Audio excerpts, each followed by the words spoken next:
Alrighty. Hey folks, Tom, go to hell. Don't you dare tell me that I'm dead when I'm not. But everyone, welcome to the Power Up Podcast, a podcast created pretty much out of pure rage from my friend getting canceled. But more importantly, to just add on to the community of already, you know, the already established people out there who are making a difference, wanting to create and make something for the sake of being providing entertainment, for you know seeing what's happening in the entertainment area and wanting to make a change, wanting to change the way it's going. And I wanted to create a show to preserve and hang out with guests and learn just what they grew up with, what sort of entertainment made it really special for them, what they remember and stuff, what's happening nowadays, and whatever. Just hang out and have a good time.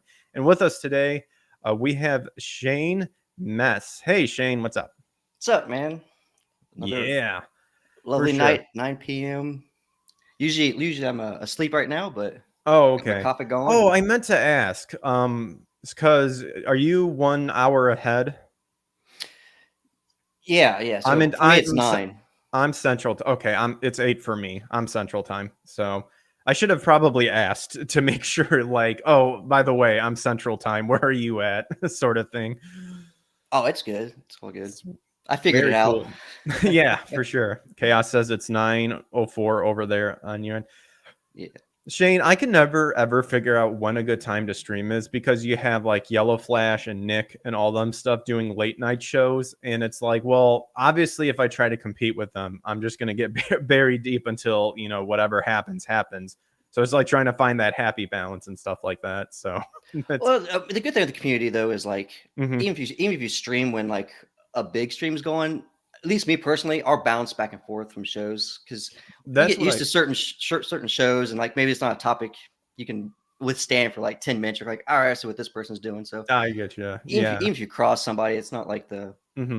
end of the world, you True. know. Yeah. I just always try to, it's like, because we've all read the articles how to make it big on whatever, and you'll always have your stereotypical, well, make sure you have a good schedule, make sure to find that niche and stuff like that, and here's Yeah, what we calculated are the best times to stream on YouTube or whatever, and you're just like, yeah, that's cool, but it's not, spots whatever. taken, right? Yeah, the slot's taken. Nico, hey, what's up, buddy? Chaos Smash says it's bad enough Weebs and Waifus is streaming right now. Well, if I could get some beautiful women, I mean, I have some. Well, technically, they're one. I have Masato in the back over there. The other I one don't are think I have children. Don't. anybody. I don't Yeah. have anything. I have a disgusting Mothman back there. Oh, okay, That's about cool. it. And the creature Black Lagoon. Oh, nice. Very nice. So for a little background, Shane and I also met at Anime Matsuri. I did not talk with Shane that much because once I found that Joe Ball, apparently a good friend of Shane's, and also, so you guys are the two co-creators of King Toad Incorporated? Yeah, we're the owners. Yes, You're correct. owners. Yeah, my apologies. Yeah. No. Um, but yeah, once Joe and I started talking about Ava, that's all we zoned in on because we could have just talked forever about that. And we're actually trying to think on how to do like a Neon Genesis Evangelion analysis. Which, Shane, did I actually see a tweet that you were recently watched that? Did you? Yeah, JB's been trying to get me to watch it for a while. I Well, now finally you have watched someone it. else. I liked it, Mm-hmm. except for like, was it the last two episodes? Maybe. Oh man, I was like, what the hell am I watching at this point? I liked a Okay, lot of so it. I will tell It you. was really weird. Like even the animation went to like really low quality, and I get it was like supposed to be like a inside your mind kind of thing, maybe, and So all I that. will, But yeah, I will tell you right now. That is actually a good reaction to have. I would rather have someone go, "What the hell happened?" as opposed to "That was terrible," sort of thing. So understand that you have the normal response. Now I know we responded a little bit. I know I gave a comment on it. Did you watch End of Evangelion? I know I think I sent you a the Twitter list movies, of, right? yeah, of how to watch it in a No, I certain haven't order. watched That them yet. No. Okay, you haven't watched it. Okay. Well, I would have recommended for the last two episodes to actually, I would have stopped and then watched the movie called The End of Evangelion, then watched those two, and a lot of stuff would have been a lot more clear, but that's all right. I mean, that's pretty much how you know, regular Ava fans experience it. So you got the true like, what the fuck did I just watch sort of thing. I think it was because it seemed like it's kept just going, like the inside the head kind of thing, Mm-hmm. like over an hour. I was just bearing with it. I was just kind of like, I don't know if this is going anywhere. The whole different Mm-hmm. realities. You make your own reality and all that. I guess it was so sudden because like from the previous episode, I think that he just dealt with was it the Kaoru. fifth child Yeah, maybe. Kaoru. Yep. Yeah, yeah.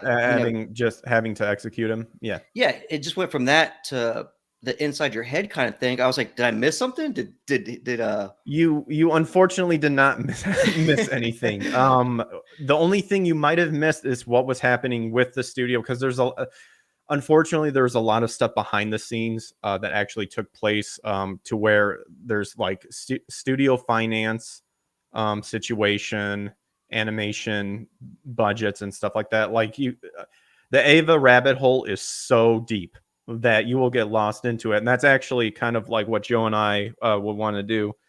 Tom. Oh, I'm sorry, Tom. Kwaru. We mispronounce we.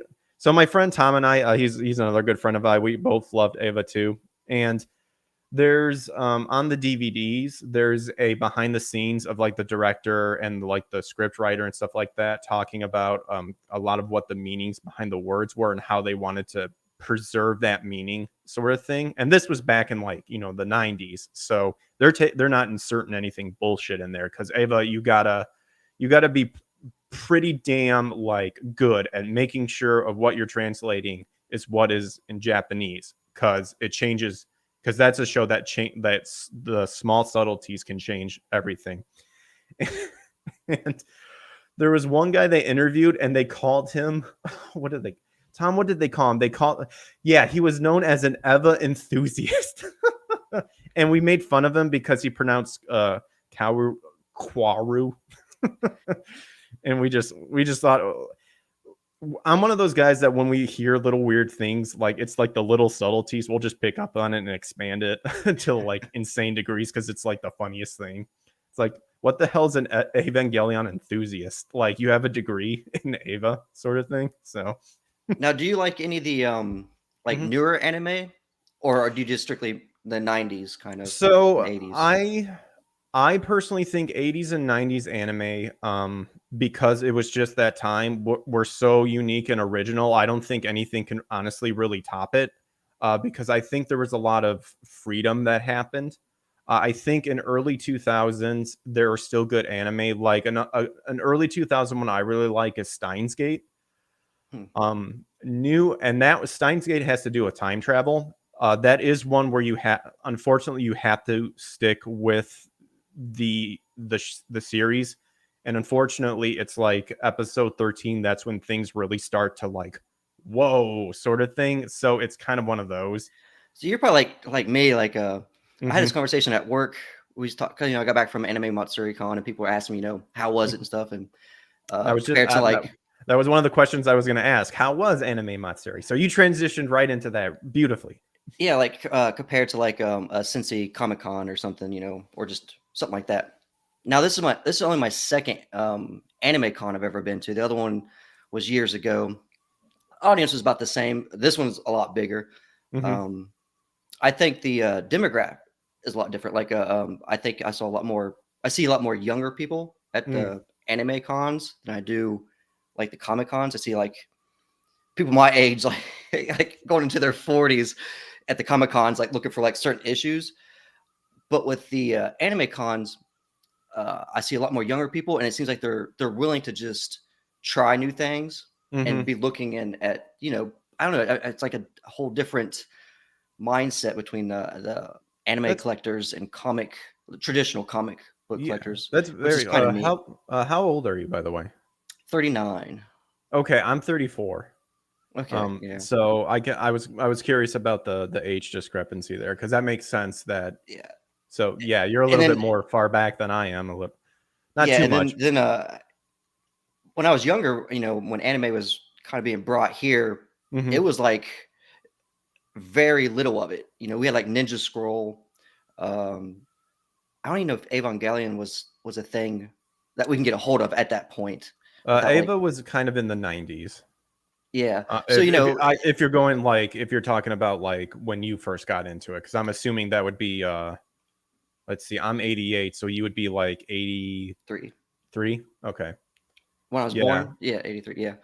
But but yeah, the only way you could watch anime when I was growing up was you had to go to the video store and you had to be 18 or older. So you're kind of sitting there like you had to have like your dad like rent these movies for you. And it's not like they knew what the hell you were renting. I remember I first rented Ninja Scroll. Had to be 18 or over. Like my dad just like whatever. I better not hear any noises in that bedroom of yours. But Hmm. you popped it in and you're like, holy shit! There's so much crazy imagery. You got decapitations and blood squirting everywhere. Versus like I just wonder like what the difference is like the younger generation that's collecting anime now. Like I know like I don't mind some of it. Like I've been watching Hero Academia. I'm behind on a lot of it because there's so much of it. It's like you gotta watch Yeah. seasons. When I was Hmm. versus like the older stuff where what maybe 20 episodes and you got a whole story. Now it's like, did you watch Bleach? I'm like, no. Like, well, strap into 600 something plus episodes. I'm like, damn. Yeah, yeah, they're really the thing with me when it's coming to certain animes nowadays is that the writers are really wanting to write this big story to it, and which is fine. But I think with some of the writers, they write themselves into the corner. Like one that I completely dropped off on was Attack on Titan, because Man, I just I watched the recently tried to watch the end of it, and mhm, the first half of it was really good. But once you mhm, got to where you knew what the Titans were and all that, and it got very political, it kind of that's dropped where off for me. I was like, I try to fight through it, and I think I still have like maybe 3 or 4 episodes left of it. And I'm just like, I don't know. I don't really care. I don't care how it so ends. I started watching Attack on Titan. Actually, Tom in the chat, Tom and I watched it, and we got to the end of the season, I believe. And then I know I continued with the manga, and I got to the big Titan reveal of where the origins of Titans, and I stopped right there. I'm like, nope. I'm like, Once I the didn't mystery like. is gone, it I don't Well, know. they It just made it puts so that. big, and then there's yeah, and then you discover what it is, and then it becomes all politics and stuff. But to me, it was like there were so many little sub arcs into it that I personally just got confused because it's like, Hmm. wait, who the hell are these characters? What Yeah. like where did these guys come from, sort of thing. And then Hmm. it's like I don't want to deal with the headache. And maybe the anime does it justice by condensing it into a good palatable form. But I was super disappointed when I got to the big reveal in the manga, and I just stopped. I'm just like, that's to me that was kind of a cop out because that was kind of not what you were building it up to. Well, I wonder too with some of these, like if it just has like the TV effect where like they find something, they try it out for a season and it does really good, and they Mhm. just see how long they can go until like the ratings and stuff go, and they're like, oh, I guess we better So, see, better and come up that's with an I ending. well, you know. you made a good point because I think that's what's happening with anime. That I think you'll have some good shining ones out there, like My Hero Academia. I think has something really good going Mhm. with it.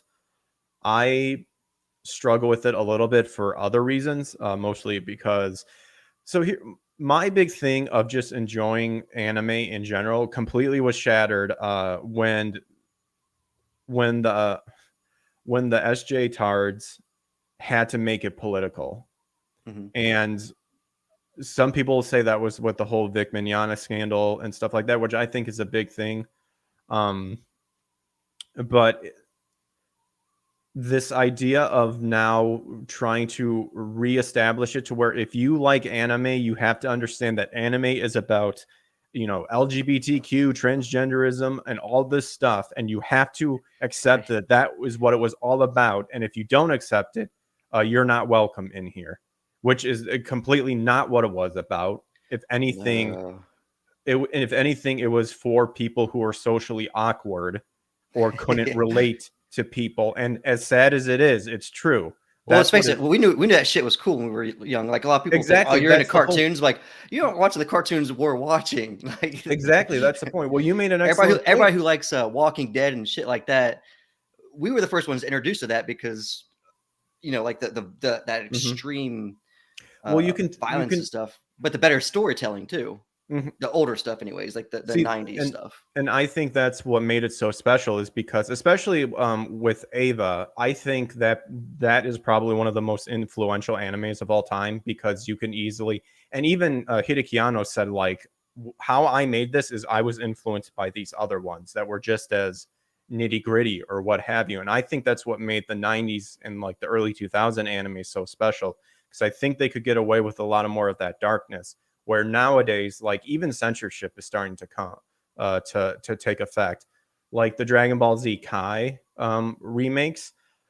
um, they may have incorporated the blood, but back in the day there was like additional scenes of like blood just dripping out of them characters. Like my biggest thing, like my head was blown when I saw the uncut of Piccolo doing the special being cannon into Goku and Raditz, and there's like a weird like flashing color scenes where like you literally see the blood dripping out of him, Goku's falling black, blood splattering up Raditz's, and it's like because now they're trying to appeal to it to kids, and that censorship is taking effect, and I actually think it rather diminishes it too. Not to say to go all crazy. I mean, Well, unless but you the weird want thing to. about the censorship about like the anime makes no sense too, because like, but you're let the kids still watch like The Walking Dead's and Game of Mhm. Thrones. I'm like, wait a minute, when a kid can watch that, but then you want to censor the anime. This is such a weird.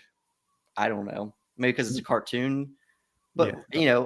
I don't know. I feel like our generation is kind of no difference between anime and like a traditional SpongeBob cartoon at this point.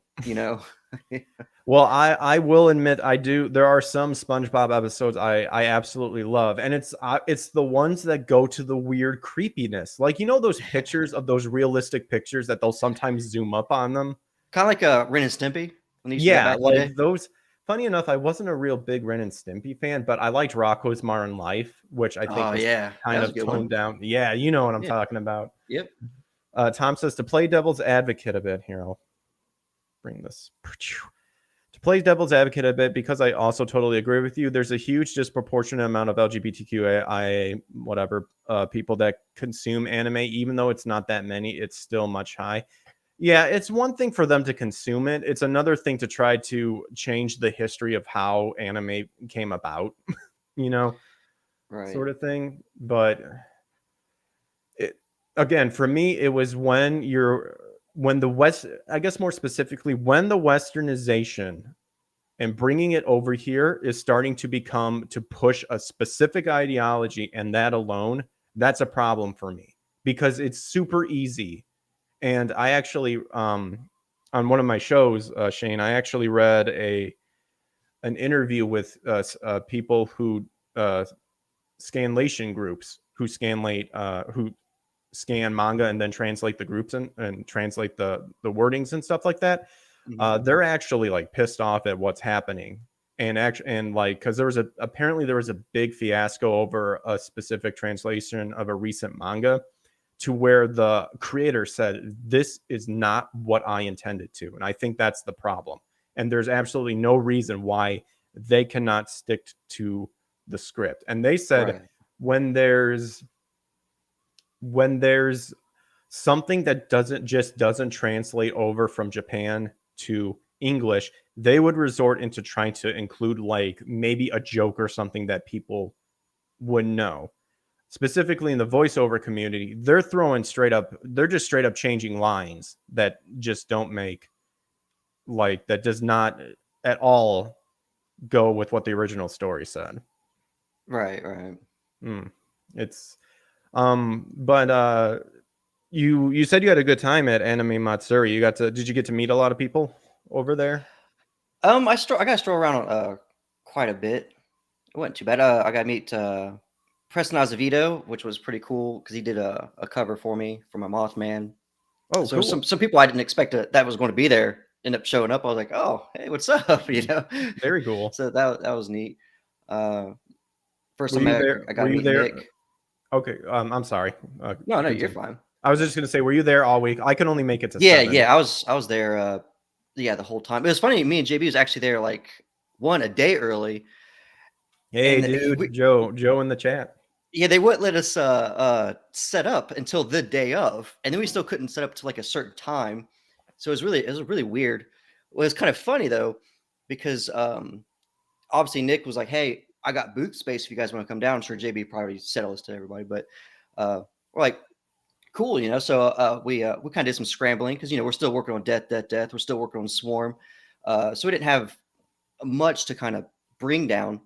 So we did some ash cans, some some promo stuff, and got all that down there. And to get in, we knew we didn't have a special guest pass, and Anna, the Star Wars girl, I'm Mm-hmm. sure you might know who that is. Mm-hmm. Yeah, she's the one that says, "I just go upstairs to room like 252 or something, and just say I sent you." So we go to this door that you can't get into. It's like a movie moment, like we can't get into it, but then like somebody comes out at the exact right time, like carrying something, like, "Oh, do you need in here?" We're like, "Yes, we do. Thank you There for you holding go. that door for us." We go in there, there's a guy just sitting there with a box of like the passes. He's like, you guys here to get passes?" We're like, yeah, Anna the Star Wars girl sent us. He's like, They start looking at like his little file or whatever. And JB's like, "Oh, we're also set up with Nick." And he's like, "Oh, how many passes do you need?" We're like, "2." And he's like, "Oh, just take them." So Nice. Yeah. it was kind of a funny little moment of just like, I had I told him, I said, I if it doesn't work, you ever see that YouTube video where like somebody says if you ever need to get into like a concert or a convention, just bring a ladder. And it has like two guys like carrying a ladder, like they're like oh maintenance men. nice. They just kind of like walk in, like, "Yeah, we're here to fix the lights." I figured we could There hey, there you go.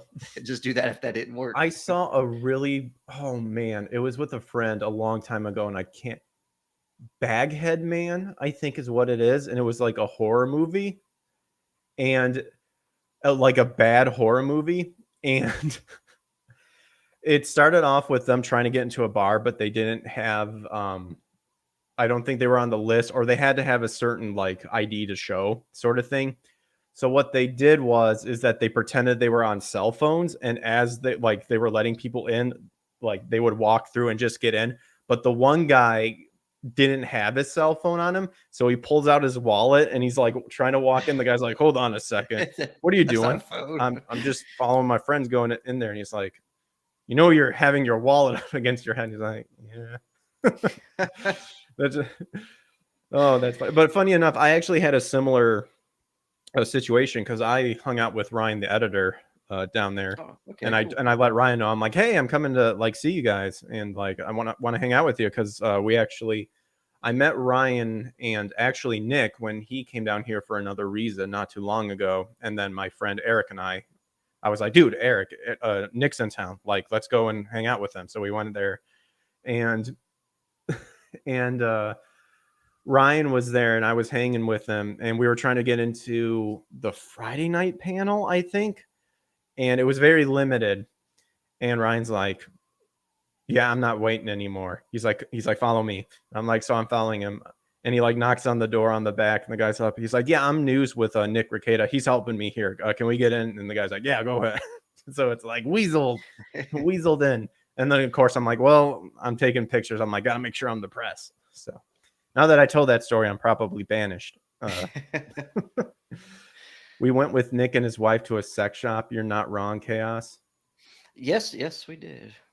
Of course, of course. Oh, that dirty birdie. We was trying to figure out what everybody was doing after. I can't remember. It was like the last night of the con, I think. And we were standing in the lobby, and then comes Nick and his wife, and they're like, "Hey, we're about to go to a sex shop. You guys want to come?" We're like, "Why Oh, not? We're just standing here." So that was yeah, Saturday. That was because they had the Saturday. rave. Yeah, because I was trying Yeah. to. I was trying to stay as long as I could to at least meet Vic because I knew Vic was going to come down and like I wanted to get a drink obviously with Nick and with Vic and them, but my parking was about to expire and not being in I've never that was my first time ever in Houston and I don't know how severe they are with the going beyond the parking space. I didn't want to risk getting towed, so Mm. unfortunately I had to dip and then I had the blessing of having to yell at a fake Christian standing on the side of the road because they were there screaming at everyone saying they were going to hell and stuff like that. So I had to yell at him going, you're a wolf in sheep's clothing. This is not how you reach God. And it was pretty funny too, because I got him to admit that there was no scriptural evidence whatsoever that says that if you confess that, the Lord can absolve you of your sin, and then through faith and good works, you can build rewards in heaven. He said that was not scripturally based. And I was like, get the fuck out of here, dude, you lying sack of crap. Then he's like, where's my $2? I know. He had a tattoo on his arm, and I felt kind of being facetious and quoting him the verse that people try to say you're not supposed to have tattoos on your arms, kind of see if he would have melted down there. But it's like, I don't have time for this. Like, and I was, and I'm just looking at everyone around. I'm like, I'm sorry. Like, he's not he's not spreading the word of God. This is not how you reach people. I think people just kind of used to it. When you have somebody just out in the streets screaming and yelling, you mostly just identify it just probably as a crazy person. Yeah, and it's unfortunate too, because, well, he got really mad at me because he was saying this. He was just spouting the same stuff that he was spouting to everyone else, and I was like, no, that's scripturally not right. And I'm like, and I can't quote scripture really well. My friend Eric is like a whiz at just busting it out, but I know when they're being twisted. And I was like, no, you're twisting it. That's not at all what it means. And he got really mad. So I was like, well, I don't have time for this. I got to leave. You were a winner, but came out damaged as well. Oh, is this? Wait a minute. Oh, Joe says it was a blast. Joe, this is Shane's time, and here you are. I'm just kidding. Yeah, actually, Joe Ball and Shane here are the owners of King Toad Incorporated. Joe Ball smashing the different tiers of his comics, Death, and of course Shane. Did you write Swarm? Yeah. Oh, very cool, very cool. It was a blast. I got a huge ego boost and had my ideas reaffirmed. That being drunk, high, or a mix at all time made me into a real winner. There you go, folks. That's how you succeed. There's a couple of times I had kind of directing back. I'm like, I think our hotel's this way, Joe. You're like, okay. He's like, living a life, Shane. We're living a life. Well, I guess we'll go ahead and, based off of Swarm, we'll go transition into that. So can you explain everything, obviously, without revealing anything, what Swarm's about? I tried to look into it a little bit, but explain to the folks what I got right now is like the mailing list is up right now. So should be in the description, by the way. Yeah, it's going to be 50 pages, collared. It's a story about a child who's an orphan, and so he's excited about being adopted and all that stuff, and he gets adopted, but he gets adopted by an organization that takes children and off the streets or from adoptions agencies to a facility where they experiment on them and mutations and stuff like that. And what they do is that they either sell the mutation on the black market or they sell the child itself on the black market to the higher bidders for, military purposes or whatever they want to do with them. So he was a victim of that. And so he's going to use his ability to try to stop that organization from continuing kind of like a child trafficking thing. Yeah.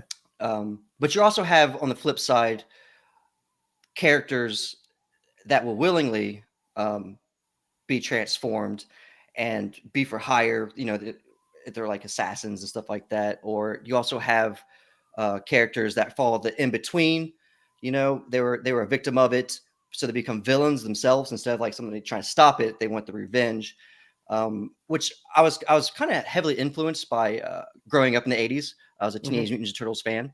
Yeah. So I always like how Kevin Eastman and them, like, it was always exciting every week to see, sit down for your Saturday morning cartoons and see what the new villain was going to be. You always had like the Toxic Man and stuff like that, Baxter Stockman. And I always loved the idea of the mutagen. And I always feel like he was able to really just play on just taking one animal, combine it with a human, and Bebop and Rocksteady. And so I kind of wanted to mix that in there. That's why they're mutated like Swarm himself, being mixed with bee DNA and human DNA. So he's got kind of a bee face. You just can't see it under the mask. You will in the comic, but Oh, I don't really have any shots to show. But it's uh, all good. yeah, so yeah, it's basically a kind of like Spider-Man and Blue Beetle with Teenage Mutant Ninja Turtles. Kind of influence there. Very cool. Very cool. Yeah. Anground the Red Angel says Shane. He's here. Hey, So what's up? yeah. Funny enough, I met Angron as well. I was surprised because he's like, "Hey, Greg," and I was like, "Hi." It's like, "You probably don't know who I am." I'm like, "Nope." I'm Angron the Red Angel. I'm like, "Holy crap!" Like, that's crazy. Holy moly! I was more shocked at the fact that anyone knew who I was. I was like, I'm nobody. I'm, you know, apparently. Oh man, we're getting stories of Joe was really freaking high most of the time, and Enemy Matsuri should have gave some to Cecil to help with the tendon pain. Chaos Smash 64 says Mirage TMNT was awesome. Did you? I never read the comics of Teenage Mutant Ninja Turtles. My exposure to TMNT was The 80s funny enough. cartoon. What's up? The 80s cartoon, probably. Well, yes, the 80. I actually remember it was the 80s cartoon, but it was also the NES Teenage Mutant Ninja Turtles game, Oh man, which it I was have so beaten. hard. Yeah, You it beat is it? ridiculously hard, but I have beaten it. And you need those ninja scrolls, by the way, because yeah, it's ridiculously hard. You're And talking then about I like love the original one, right? yeah, the ones where you can swap out the turtles, and Yeah. it's each you have to defuse the bombs in the dam. I felt like once like Donatello was killed in Leonardo, I was fucked. Like once you're down to like Michelangelo and Raphael, I'm like, might as well just give up. His little Well, size, like I swear to God, like I couldn't hit anything. Like, funny enough, Donatello is actually the strongest turtle in that game. Like, he's yeah. overpowered, and then Leonardo can be strong too, because I think there's a glitch to where if he has like a weird section of health taken away from him, his attack is actually increased for some weird reason. It's amazing the coding behind that game. but If only we but knew that as children, I know, but we didn't. and It was like he has a long weapon; he should work fine. I know exactly. And then That you was have my all these theory behind it. I don't know. and yeah, and then you have all these weirdos that are like, when he thrusts the bow out, it's all underneath it. It's like, well, I can't hit him unless I get really close and do that downward. Like, Did you used to do the like if you go in the sewer, it'd be a certain kind of bad guys, and you're like, nope, and you go back up and come back down until it's like the kind that you're like, okay, I can oh deal with yeah, these guys. yeah. And if all your turtles are damaged and you find a spot where a pizza is, you can just go in and out and heal yourself back to full. And then of course you get to the end where you try to find the Technodrome, which is just a random guess. There's 3 places it can be, and hopefully if you're lucky enough, you'll find it on the first one and move on. If not, you're fucked, and it's the hardest level, and you usually die. Now I used to love the like I think it was the Super NES ones. Once it got onto Oh, the Super Turtles in NES, Time. yeah, yeah, you could like throw the foot Oh, soldiers at the screen and all that. oh yeah. So I actually grew up with the Sega Genesis, but the Sega Genesis has the Hyperstone heist, which is pretty much like Turtles in Time. And I played that one. So, but I have also played Turtles in Time. Have you played the new Shredder's Revenge? No, not yet. Not, see, I thought when it came out, it was supposed to have like a bunch of the games on there. I didn't think it was supposed to be just one. There is actually one. It's called the Cowabunga Collection. That's the Yeah. one you're thinking of. Now is that out yet or no? I believe so. Yes, I think it just came out, or it's like you can beta test it or something like that. But it is. Okay. I know it will be coming out. Yeah, because I almost downloaded the one on my Switch. I haven't got around to it. Nice, very nice. I've been playing. Ironically, I've been playing Spyro on my Switch. Nice, cool. Spyro and I recently just now got into Uncharted. I know that's kind of weird because I know it's a PlayStation staple. But Don't tell me about how one should have been played this game already, because I'm so far behind. Yeah, I mean, yeah. we were talking about Pokemon. I'm playing Pokemon Black or White 2 now for the first time. So Yeah. you're in good company. You're not alone. Yeah. I'm pretty excited about the new Pokemon game though that's coming out. So Which one's that one? Is that I the only thing I don't like about the new one is it looks like they might turn into vehicles.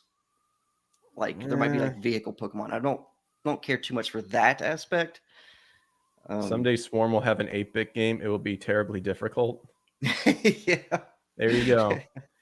That's the But dream right there. what I was saying was, have you read the Mirage comics? I've only read like the first couple. Mm-mm, no. Mm. Yeah, I never got into comics. I kind of was with the video games, like the I was the poor cartoons. kid, so I didn't get into comics till like late game. Oh, really? Like my Oh, okay. comic, me growing up with comics was like going to the grocery store and just be able to pick up like a random issue. You know, Oh, for me, there wasn't like comic book stores. I mean, I know like in the 80s and 90s, you think there was, but around my area, we didn't really have comic book stores. So it mhm. was like go to Walmart, whatever Batman issue was there, or Thanks, Spider-Man one Chaos was what I Smash. It's got. Scarlet and Violet is the new Pokemon. Sorry to interrupt. Yeah, no, you're fine. I couldn't think what it was, but Yeah, like the only comics I actually maybe physically have is like one day at like a pharmacy, a store that used to be opened up in my hometown. They had some like the comics in the the shelving unit that you can just yeah, spin yeah, around, and I bought a Venom comic because I liked Venom. And then my grandpa, I think, or my dad has a very old Popeye comic. I'm a huge Popeye guy. Love Popeye. So, but yeah, going back to Swarm, that almost sounded like kind of like the what is it? The X Factor sort of thing, like in X-Men where like they experiment on the mutants and stuff like that. Um yeah. so with Swarm, I guess like did you have comics were there specific comics that really influenced you to like kind of that slowly developed into the story sort of thing, Well, the or funny like a thing is, specific art style or something like that? originally we had Swarm and Armadillo. Armadillo is one of the villains in this. We had them in a team book way back in like probably 2005 or so when me and JB were trying to put something together back in the day. We had some team books and we set it aside. Like I say, we, you know, went on to different projects and stuff like that. And I just recently came back to the designs and stuff, kind of reworked it because like originally Swarm, I say when he was part of the team book, and he was more robotic and all this stuff. And after being in the indie scene for the last like 2 or 3 years, just kind of watching what everybody's doing and seeing what's working, what's not working. And I just really thought like, you know what, I want to try bring like a that almost like a Spider-Man energy kind of, and TMNT quality Awesome. to a book. Something I Nice. haven't seen too much, at least the stuff I've backed. I mean, I know there's stuff out there. Everything's influenced by something, you Hmm. know. But I see a lot of like stuff that looks like it's more influenced by Image, like in the '90s kind of thing. I didn't really want to go that route. I want something a little bit I have a more theory on the that one. yeah, but I wanted something a little bit from my generation of like the team and T and stuff like that. That just that energy of action, Very cool. versus like the Image kind of. Very cool. So you said you're writing it. Or do you also do like the artwork or No, stuff like well that? we have an artist that's doing the first layout of it, and then Joe Ball is going and overlaying on that because Okay. with him doing death, we didn't Hmm. want to slap 50 more pages onto another project. We want to make sure death gets done. Yeah. That's Okay, cool. priority. And then so he has the time to at least do the detailed hatch works and the other layouts to give it that JB shine. Then we got, I can't think of Eugene's last name. I'm terrible with names, but my colorist Eugene. Levy? I think he did a Phil Eugene Diaz. Levy's an actor. Oh, sorry, I don't know. He's that guy with the big bushy eyebrows in Oh, American from Pie. American Pie. Yeah. Yes. Did you know he's actually a very talented colorist? I He was uses like, wow, eyebrows. I would He just like to sits there and talk to just. him. It's like, wow, you have great connections. So we do, King Toad. We just make connections like that. But yeah, uh, Phil Diaz from uh, Zade Comics. He's the one that got me in touch with Eugene because he did stuff with him for Lost Pages, and I think he's doing some of the CG Vacation. He does the coloring on that. Very cool. So yeah, we got him coloring it. We got two different artists. Actually, the main artist too is also doing the inking and the lettering, which I didn't know he was going to do. So it kind of saved me time and money. I was like, sweet, you just keep it up there, foreign guy. This is awesome. Yeah, Tom pointed it out. Hallmark, the Hallmark store. You remember? Did you guys have Hallmark Oh stores? man, it's Yeah, kind of weird. We don't that think about that stuff. Like, oh, it's gone. Yeah, yeah, that's exactly the store. Yeah, we had a Hallmark store that stocked comics. That was it, Tom. Every few weeks, I would go grab Sonic comics and redraw them. A few Batman comics too, early 1990s Dark Batman. Oh, yeah. Sonic comics. I used to get some Sonic comic. I had the see, one where was it the metal? He's like a metal Sonic. I can't think what he was called. Mecha Sonic. Is that what he was called? I think it's legit Mecha Sonic. Yeah, he's like right on the cover. There's one of his first appearances. I wish I still had that issue, but it was pretty neat. Joel Ball says, "Thank you. I got to get back on vids." I don't know. The fuck you talking about, Joe? The hell's going on? No. Oh, he does have me reading Berserk right now. Oh, there you go. I have not read Berserk. I have watched the original anime series, which I started to. Then JB's like, "No, do not do that." What the original? He's like, "Here." Yeah, he said, you know, because it does leave a lot of stuff out. Because I was like you, I started watching it, but then he has like these gigantic volumes of them, and I borrowed the first one, and it's so much better than what I was watching. Yeah, yeah, that's probably one I would want to go back and read the manga too. It's unfortunately kind of like the same thing with Trigun. Have you read Trigun? I haven't read. I've watched a little bit of it. I know that I think they're doing some more of that. So Trigun, so there was Trigun, and then the guy stopped, and then I believe he made Trigun Impact or Trigun Maximum that continues the manga. There's actually now bringing, I think it's a prequel to Trigun, which to me it's like, well, just finish the story because it's been a long time since I read Trigun, but the ending of the anime is completely different than the manga. So I'd recommend reading the manga as well. And I need to read the manga Berserk because I watched the anime show and it was cool. It was fine. So I think you're probably enjoyed the actual like books. Yeah, but that's another thing for you is the yeah, sure. What do you think about like the comparison between the manga or the animes versus the live actions that they've been trying to like spit out? Oh god, live action. Oh my god. It's been so horrible. Like I don't know how we keep messing that up so bad. So mine was Death Note. I was really pissed off at Death Note. Gosh, I've unfortunately had I loved it. I not the movie, but the show. Oh, I knew exactly what you meant. You would have been booted right off the bat if you said I love the live action Netflix No, movie. it was so bad. You would have been booted, blocked. It was funny. People's like, well, they did a good job with L. I'm like, no, he didn't. All he did was hop up on a desk and eat some candy. That doesn't mean that's L. Like just because you have him do like one particular thing that L likes doesn't mean that you captured the character. So this is going down a rabbit hole, and to go back to your original question, I've actually made like some videos based upon it, but yeah, they're doing a completely awful job with the live action adaptation because once again, it's not about the franchise, it's not about the story, it's about retconning.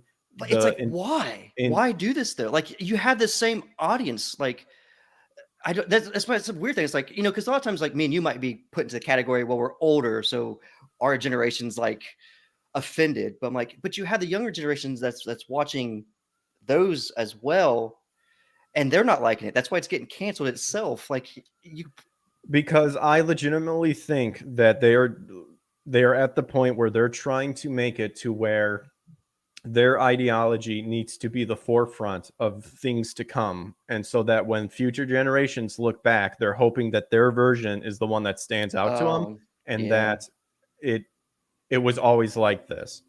That's why I personally think they're going back to all these 90s franchise, because the 90s and the early 2000s, I think, were just a beautiful mixture of having that unlimited whatever, even if it fails, like those crazy 90s movies like Beverly Hills Ninja or something like that. It's completely stupid, but it left Beverly Hills Ninja, yeah, that was pretty good. It left an impact. The TMNT live action movies are still better than the I have yet to see the Michael Bay versions. I refuse to see them because it's the 90s ones. Like you talk about the 90s. Yeah, right? Dude, it was so funny because TMNT, Secret being of the 80s kid, you know, teachers knew this is kind of a funny story. You kid, they knew, you know, we like Teenage Mutant Turtles as a Saturday morning cartoon, harmless, right? So I remember back in the day, you know, we had our movie days at school. I'm sure you had those where your teacher doesn't feel like doing shit, so they put a movie in. So they Oh brought yeah. TMNT, and just Raphael in that. My teacher was like, I mean, she like stopped that movie like halfway through, like we was watching, like the Damn. worst thing you could possibly watch. Yeah, because he says, "Damn." I'm still thinking it's crazy back in the day how that movie was like Game of Thrones to like adults. Yeah, Like, it's but crazy. but that was what TMNT like the comics were like though. It was more of a serious. I'm sure you probably know the history. Like when TMNT 2 came out, Secret of the Ooze. Even though I liked it, but I didn't realize growing up That was that they more. changed so much until later. Like, oh wait, you're You right. are They never talking. did You kill anybody, or Leonardo was never allowed using his swords. I think the only time he used them was he stuck them up in the Yep, and that ceiling and was then right grabbed at the him and then yep, right at the beginning. yeah, You are yeah. You talking never to realized that. someone. You are talking to someone who saw Ghostbusters 2 before Ghostbusters 1. Oh yeah, you know what? I mean, I was one of And those people. I I didn't do know. not, everyone hates Ghostbusters 2. I love Ghostbusters 2. Yeah, it was And I scary as shit for and me. it Like growing up, like that painting and stuff. 'Cause again, I was a little dude watching that. exactly. So And it was the same thing as like what you just pointed out with Secret of the Ooze. It was definitely influenced by the cartoon, the toys and all that stuff too. But for mhm. me, um it it made appreciating the first movies that much more powerful because Yeah, it yeah, because people will say, well, that followed more true to what the original story was. And for me, I'm like, yeah, I agree, and it makes it that much more powerful. But I saw these first, so I don't hate them as bad, sort of thing. And right, that's right. kind of, it could be a little bit of a bias, but I think it helps. It actually helps like the original stand out that much more.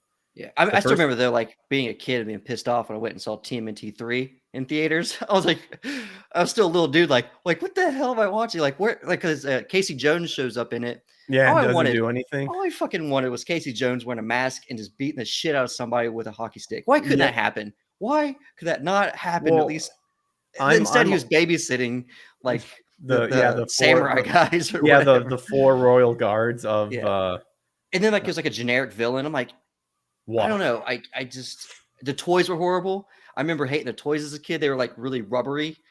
They weren't like Yeah, the they were. I remember having them with the removable masks yeah, they were because they were just dressed up as the guards. yeah, Oh my gosh. and being like a kid and hating that. I mean, they failed on that marketing. Well, it's like, and I'm also guilty as a kid. Like, to be honest, like my brother and I, we watched that movie all the time. See, Mhm. that's how crazy like everything. Like, I just love it how everything that works. It's just insane. Right.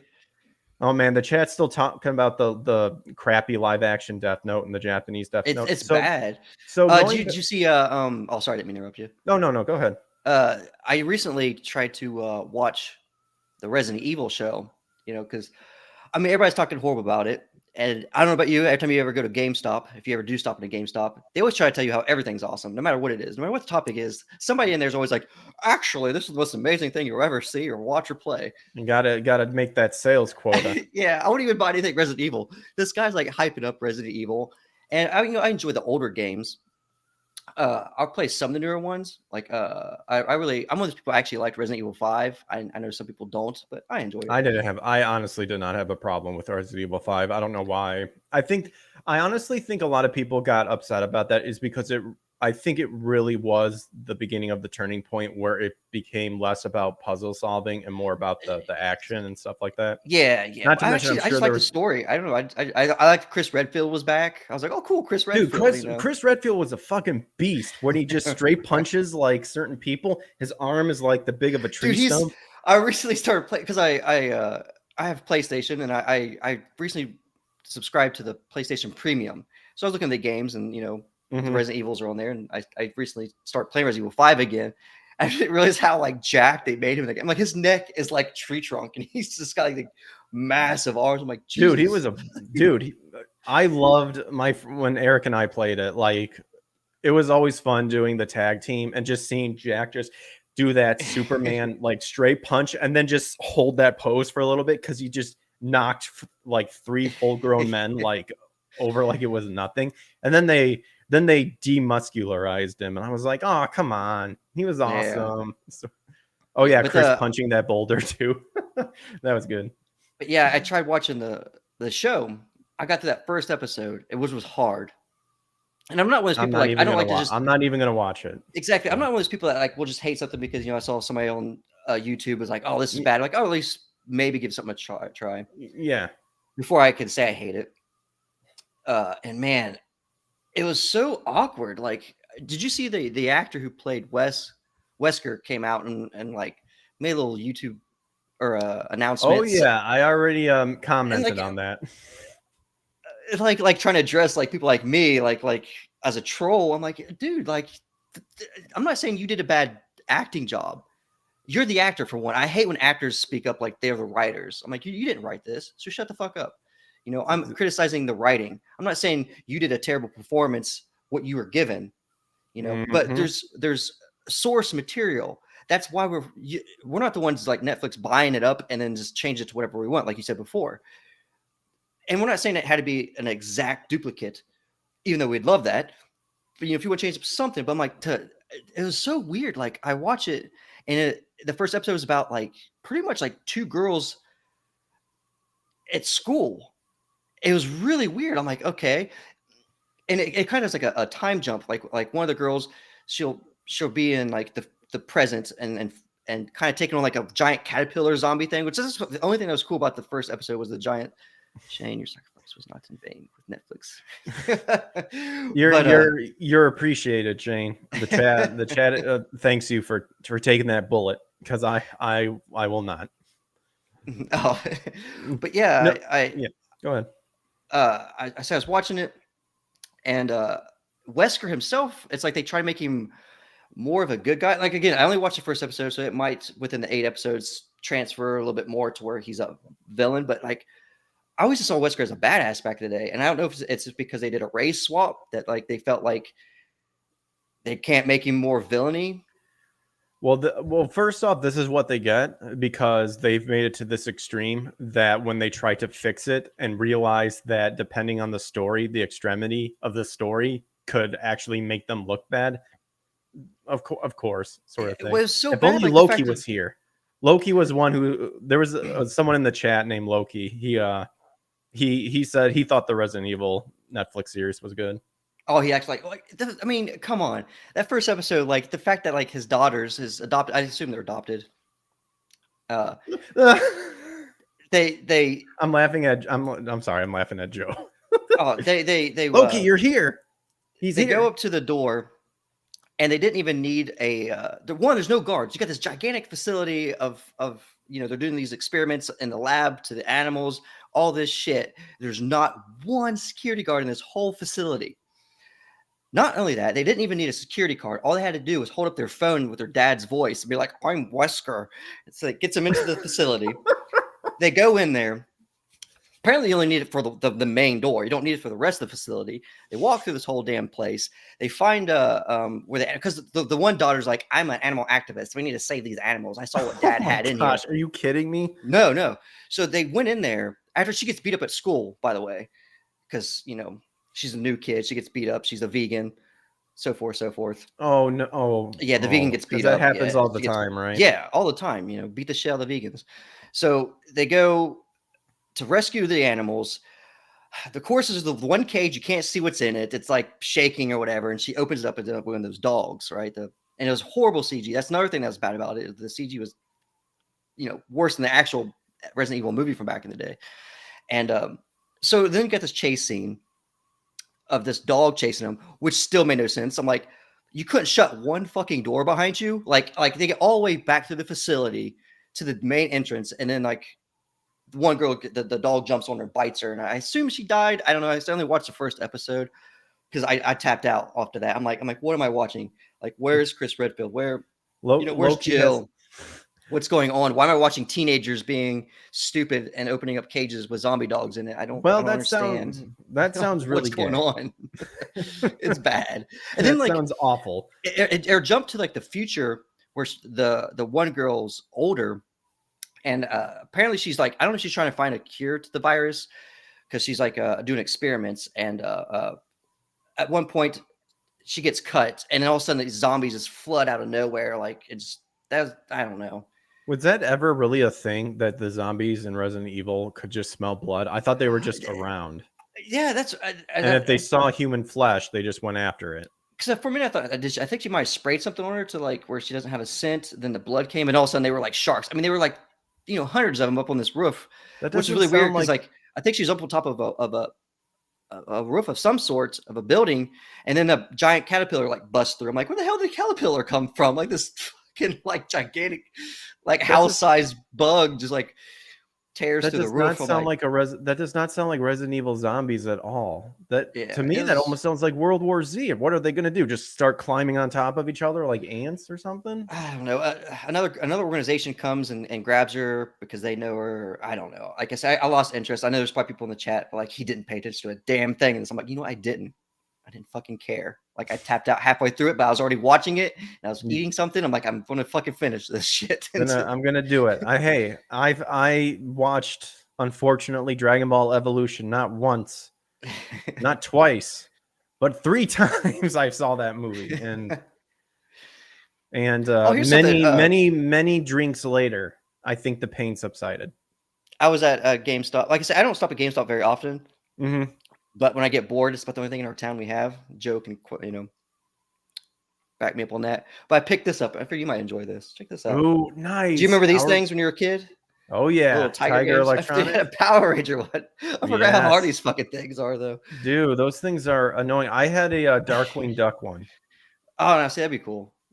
I'm surprised, man. I'd really love for them to do a Darkwing Duck reboot. I would too, as long as it's legit. So going back to what you were asking me about, like all these live actions adaptations, I think it's like a plethora of stuff. One for sure, I think it's not respecting the source material, especially with going down, and of course we could go down that rabbit hole, as well, is of course the Lord of the Rings fiasco that's happening, Oh man, and Ring of Power. that's tonight, isn't it? It's I tonight. think that is, yeah. I think I actually saw Yellow Flesh saying they're doing a watch party on Twitch. Um, so I I was think it's so a like, that's one of those things too. It's like, man, I grew up with Star Wars. I was like, all right, they tainted Star Wars. I mean, I'm not the biggest hater in Star Wars. Like, there's stuff I like about some of the new Star Wars. Like, I'm not like too hateful on a lot of it. But it's definitely not what it was. But I always loved Lord of the Rings. Was never, it's not tarnished. Like it's there. It's a complete story. I know there's back books and stuff like that. But overall, I just feel like it'd be nice if it wasn't touched again. And the fact that it is, I'm like, no, just don't. Well, there was actually a recent an article or something like that. Someone, I think, Bounding into Comics, which I do have some Bounding into Comics stuff that is up that I'd love to hear your interest on as well. We can just skim through the articles really quick, but somebody straight up said, well, this is our story now, and that right there just explains everything. You don't care about the original story, you don't care about what J.R.R. Tolkien not only was trying to do, but where his influence came from, because these people hate that sort of stuff. And there's that. There's also what you pointed out too, the CGI. Studios are getting lazy because they go, well, we can just CGI it. Yeah. And for some weird reason, as the technology gets better, the CGI gets worse. I've seen old 90s, early 2000 videos where the CGI still holds up to this day because it wasn't takes the care and the love out of the whole project. That's one thing I loved about Peter Jackson when he did those movies. Mm-hmm. I mean, I literally just like 2 days ago watched Fellowship of the Ring again, just because. I mean, when Barrymore, I can't say his name, was getting shot with the arrows. Boromir, sorry, yeah, was getting shot with the arrows, and there's just gigantic, thick black arrows, and I don't know, man, just the fact that somebody took the time to carve out the arrows and make all these fine details on them, and I don't know, just the costume designs, I mean, yeah, they use some CG, in some of the battle scenes to make, things look larger, but it was used when necessary, Exactly. Well, that's what I was getting at, is that and it's one thing to use CGI. It's another thing well, So I went to I went my bachelor's degree was in what was called time arts, and that had to do with like the software at the time. So it ranged from 2D, 3D, um, audio, video. Everything all right? Me? Yeah. Everything okay on your end, or was Yeah, that? I bought my mic. I was like, oh, it's going to fall. Oh, okay. Yeah. You had a look of concern, like something happened. I was like, what happened? What do we need to do? What do we need to do to fix it? Stay there, Mike. Don't move. Oh, I hit my mic all the time. I'm like, well, I don't know how that sounds on on YouTube, but sorry. But She-Hulk has top tier CGI. Joe, stop it. No.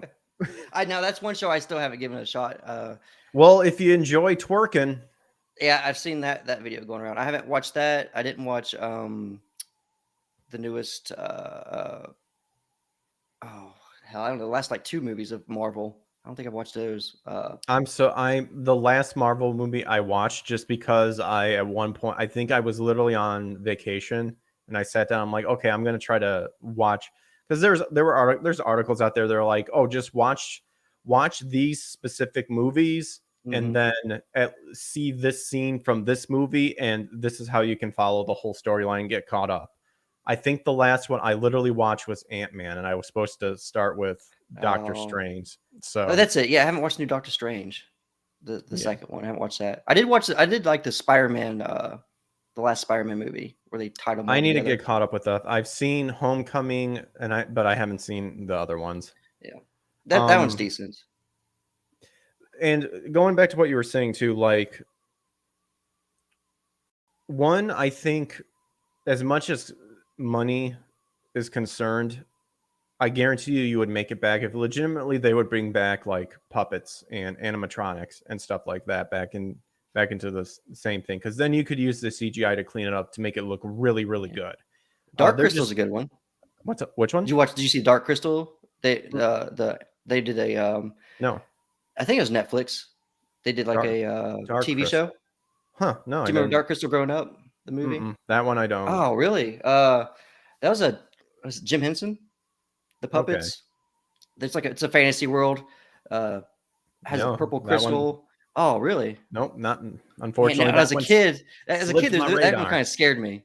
Like Oh there's these yeah. gigantic black crab things that would, and then the crystal itself would steal like the souls out of the eyes of these puppets, and then their Dang. faces would shrink. You'd like it because it's all practical effects. It's all puppets, so it's not CG. So Holy moly! Sounds yeah, amazing.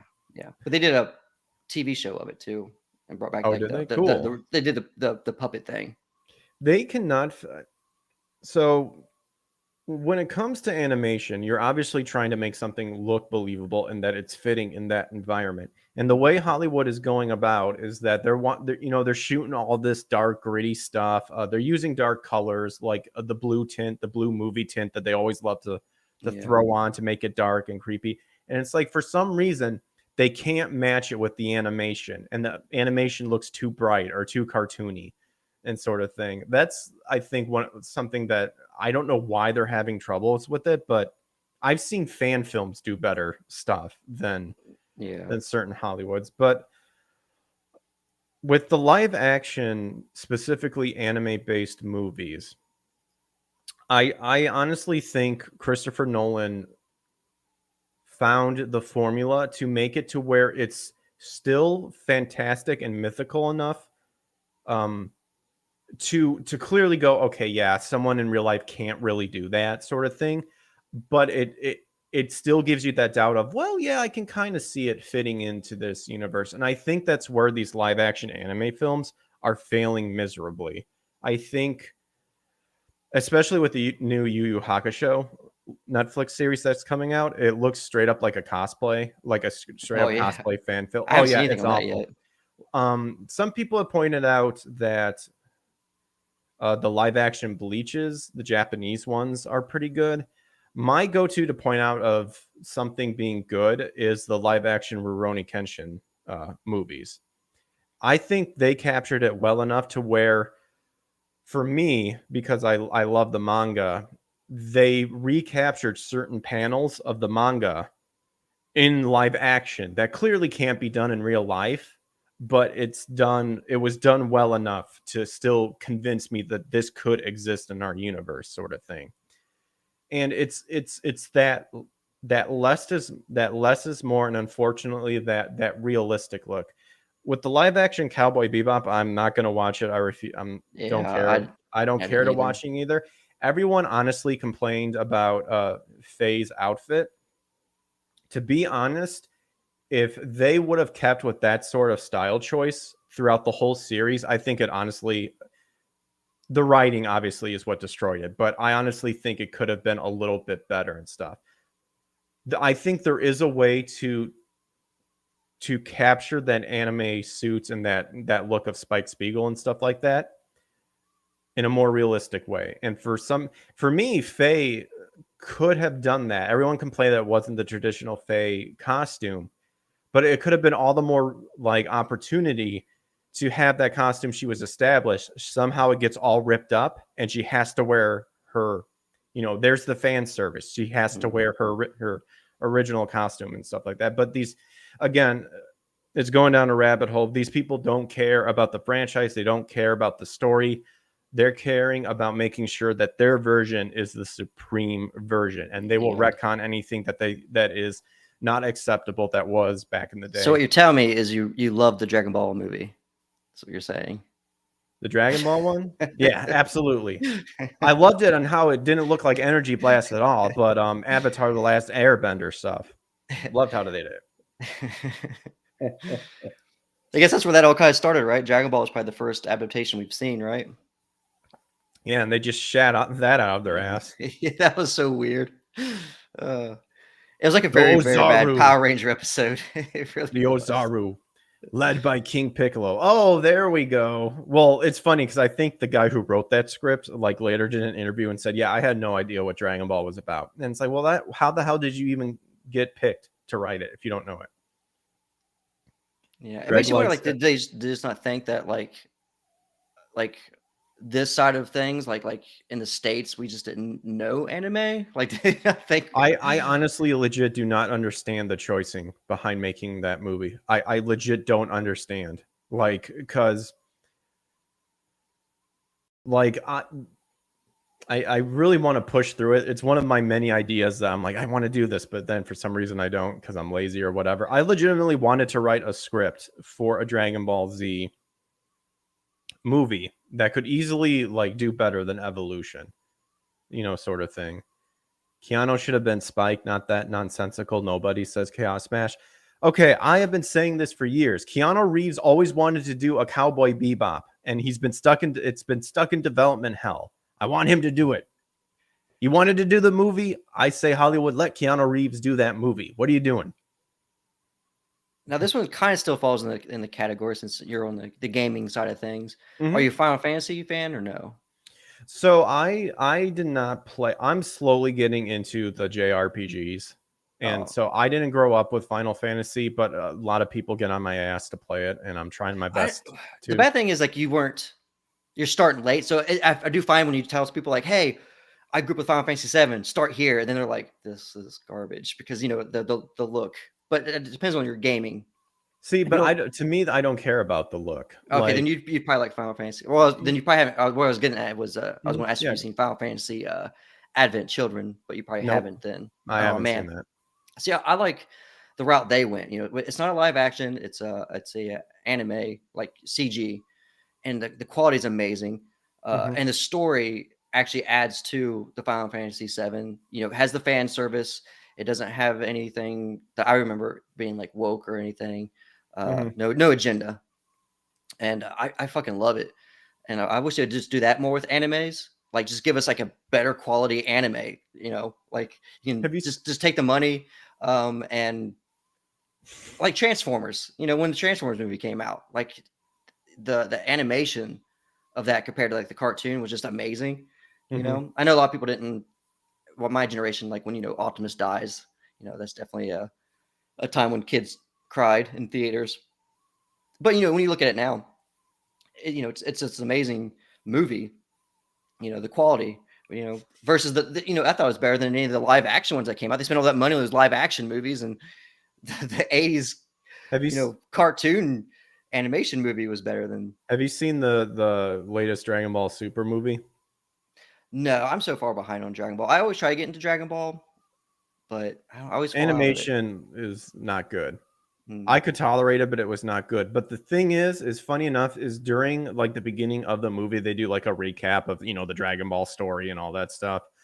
It looked like they went back to traditional animation, or it was like a mixture of the two, and it looked amazing. And I just said, why can't you just do that throughout Yeah, yeah. the whole thing? Like it's mind-boggling on how these.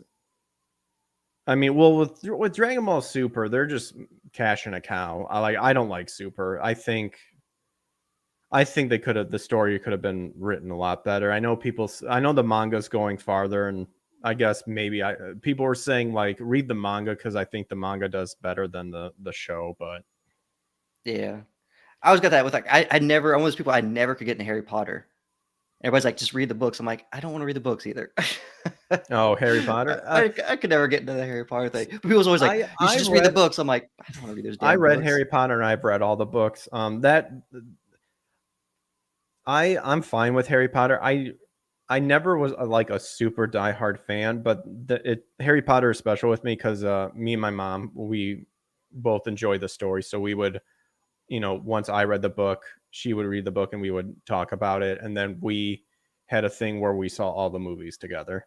So, well, yeah, that's a little bit different when you make something out of it. Yeah, but yeah, because at that same time, I can't remember exactly when Fellowship of the Ring came out. Rod, you're here finally. But I remember Fellowship of the Ring came out around the same time the first Harry Potter did, right? The movie. Fellowship? Oh man, I think so. And like when people were, I was like so invested in Lord of the Rings, like, and people was like, no, watch Harry Potter. I'm like, this is horrible compared to that. This is how bad my time lapse is that like there are times where I'm thinking of like I'll see a Harry Potter thing, and then I'll think back on like, when my mom and I watched it and all that stuff.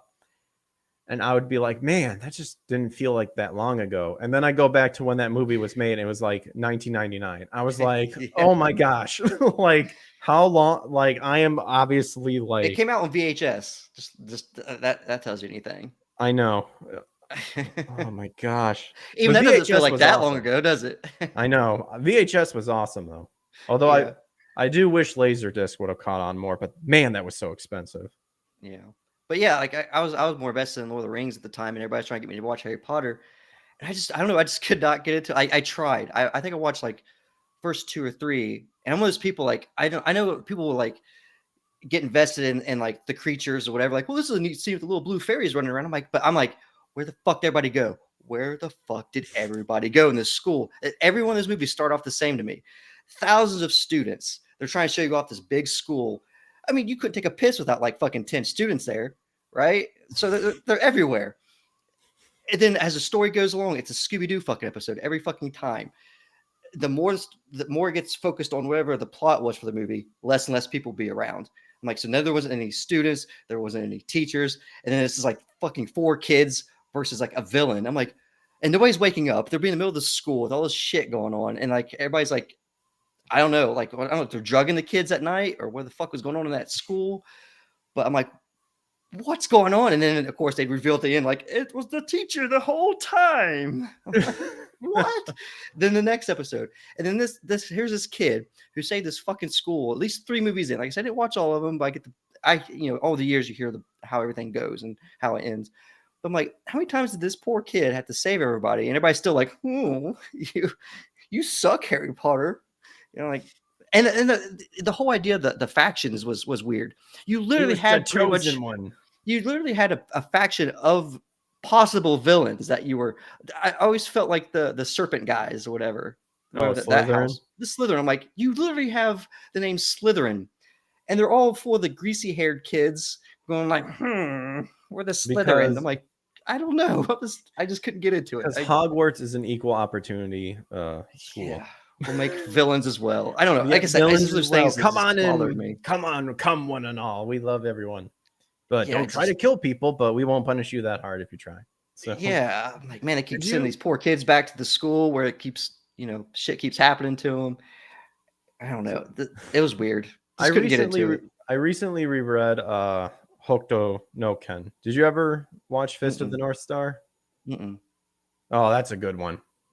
With Kenshiro, the guy who does the and like punches people and they just explode because he hits their pressure points. Oh, nice. That's an 80s one. You should check that one out for sure. That one is a hoot and a holler. So, you said you got into comics like you felt like a little bit later. What were the comics that you got into? Uh, Spider-Man, obviously. I was always more of a DC guy though. That's Like, cool. like you know, I always like Batman. I think mostly because the '90s cartoons, like growing up with the Spider-Man cartoon, the Batman animated series. So I think when I started getting into comics, I gravitated towards the ones that I recognize the villains like Two Face and Clayface, all them uh books like that. So I don't know. I guess like you're the normal. You know, I didn't really, like I said, I didn't really gravitate towards Marvel. I never really cared for Thor. I never really liked Iron Man. I mean, the Iron Man movie was good. That's probably a jumping point for most people. I always feel like nobody really liked Iron Man that much. Oh Like yeah, the I don't first remember growing Iron up and Man. people being Yeah, like Iron Man shirts. Not yeah. until after the The movie. first Iron Man movie changed. Like I remember seeing it in theaters and the impact that it had. It like changed everything. It was I think crazy. one of my favorite comics I remember having was a one shot of Batman versus Spawn. Ooh, that's That an was really interesting one. cool. I always remember that the end of it. I loved it because it had like Spawn said something, and Batman just responded by turning around and just throwing his batarang and just smacking Spawn right in the face, and just the green blood going down the face. So it was just cool. Batman's like, "Fuck off." Yeah. So Very it cool. was The it was neat. only so like I didn't grow up with comics a whole lot. Like I mentioned earlier, I gravitated towards manga and stuff. But the comic series that I read was the Punisher Maximum I had series, some and Punisher. uh, I love Punisher. I think Punisher is probably my favorite sort of thing. Just because I like the idea of his super his superhero like power or element is really just his years of knowledge of Experience, fighting yeah. and his pain tolerance and what's like that. And I also kind of like Constantine too. I'd like to get into Constantine because I like the supernatural elements of stuff on that side. And then I didn't really read a whole lot of TMNT. I heard there's a TMNT like is going strong in like the comic area, although I don't know if it's that popular or not. Um, I don't know. Who owns that right now? Is that I see. I don't know who owns. I'm really bad with who owns what in the comic area. Yeah, I think it's the same people that have like the rights like Ghostbusters and stuff like that, like DM something. DIC. Maybe I don't know. Well, wait, that's Deke. That is technically on the old VHS cartoon Oh cartoon. yeah, Remember where that little kid like it'd pop Deke? up Yeah, it like was like would spell it out or Deke. whatever. Yeah, So yep. so Well, I oh didn't. man. Well, like you, like growing up, like I didn't even realize TMNT was a comic. I was introduced to it as the cartoon. So Chaos Smash asked, "Did I watch the Constantine movie?" I did. I actually enjoyed it. Well, it by no means a masterpiece. Anyone who like is jacking off on how good like a movie is, like it's virtually impossible because I don't think there's really a masterpiece movie out there. There's like really good ones, but I don't know. Especially I not. really, I really love. I don't know. I'm just kind of going the nostalgic route with you because I know it's kind of like your theme. Uh, We can go wherever you wish to go. Legend. Did you ever watch Legend? You never watched No, Dark Crystal, so I had a feeling you were going to say no. no, I'm sorry. I was not Oh man, sheltered, but for some reason you we need to. want. You might jack off to that one. That might be Really, one. You might be like, "This is I the one, might. Do I have Shane. to This, apologize this is the one." on my No, in? it's weird. I'm It's got sorry. Tim My Curry. Tim Curry's what? a devil in it, or he's a demon. I don't think he's a demon. Oh, is that where he's literally the devil and he has those big horns? Yeah. Oh man, Oh, it I was know what you're such talking a about. amazing movie. Like for me, Yeah, growing up, like it's about as anime as you could get from an American side before we were introduced to anime. To me, that was like our Lord of the Rings as a kid for me. As a first, because fantasy movies don't seem to do well in theaters and stuff. So I don't even I can't tell you how well that movie even did, because so I watched as a kid, so I don't know ratings and stuff as a child. But it had Tom Cruise. He's like a teenager in that. But I think you'd like it. It has goblins, all that fun stuff, unicorns. Because it's a story about that. There's two unicorns, and they cut the one's unicorn's horn off, and it sends the world into where it's frozen and everything's on ice. So Jack has to go and save the world and get the unicorn's horn back. And I think I might have seen badass. snippets of that like long ago, sort of thing. But that sounds very familiar. So yeah, I think definitely like it. check it out. Oh, I was just gonna. And it has the practical effects. So Oh, I was just gonna. The swamp witch will scare the shit out of you. They're like the swamp witch. It just comes up nasty green, all wet with like stuff hanging off of her, and she's like scratching. She's like, it's like scratches Jack's. Okay, he scratches the shield, and he's all like, oh, and he's just like fucking whacks her head. Oh man, it's fucking awesome. Well, I couldn't remember what I was going to say, but we'll transition over into, since we talked about it a little bit, we'll the more video game elements too, since playing what games are you currently playing? Because I know you said you saw me playing Pokemon too, and I saw you rocking that sweet Gengar shirt. Yeah. I recently just now got into Uncharted, but one of my favorite franchises is Borderlands. If we're going to talk about newer games. So the newest game I've probably played is Tiny Tina. Okay. Borderlands Tiny Tina. I liked it. My friend Eric Roland was in that video game. Oh. He is one of the monsters. That's cool. One of the main bosses, I think, actually, if I'm not mistaken. Yes, it's one of those franchises, man, I just always love. I love loot. I love looting in games. So it's like one of those, looting. Okay. Just never know what you're going to get. So, well, I think we'll go ahead and I'll bring this up. Because speaking of video games, did you ever play the Metal Gear Solid series? The first one. Okay. Well, good old bounding into comics. Oh, I have to share. Oh, I wasn't prepared. I have to share the screen. Supposedly, there is rumor that leakers insist Metal Gear Solid Trilogy remasters are currently in the works at Konami. So if anyone who hasn't played the Metal Gear Solid Trilogy, I would definitely recommend it. And Shane, I would actually definitely recommend you. You don't have to play them in order if you don't want to, but I would definitely tell you to check out 3 Snake Eater. That game is amazing. Really fun one. So a leaker has reiterated that Konami are working on remasters of the first 3 titles in the Metal Gear Solid series ahead of Tokyo Game Show 2020. And then the latest rumor of Metal Gear comes from sources speaking to VGC, despite the source insisting the stealth action series would be involved. And then voice actor Yuja Kaji will be invited. Kaji from Ava will be invited as a guest to represent the fans of the series. So, here it is. This is Snake Eater right here. So you traverse the wilderness and have to live off the land if you need to, and you get different camouflages and stuff, and soldiers walk around and that's not a knife sort of thing. So I just thought that was pretty cool because are you familiar with I guess, do you emulate a lot of stuff, or do you just try to play it like on the original hardware, or do you not really care one way or the other? Just on the original hardware. Okay, cool. I'm a hybrid. I like physically owning it, but if I can emulate it, I'll emulate it, sort of thing. This kind of just, there's been a lot of the ROM hacking community where people will upgrade old games into HD textures and stuff like that. And it's great with the Metal Gear Solid series, because I'd recommend anyone to play that series for sure if they haven't already. And the fact that I think a lot of people have been really wanting that PS1 Metal Gear Solid to get revamped up, which technically it did with Twin Snakes on the GameCube. But that's a good console. Yeah, GameCube. What's your favorite console? Or if you have, I guess, what's your favorite console today? Because I know mine would always change.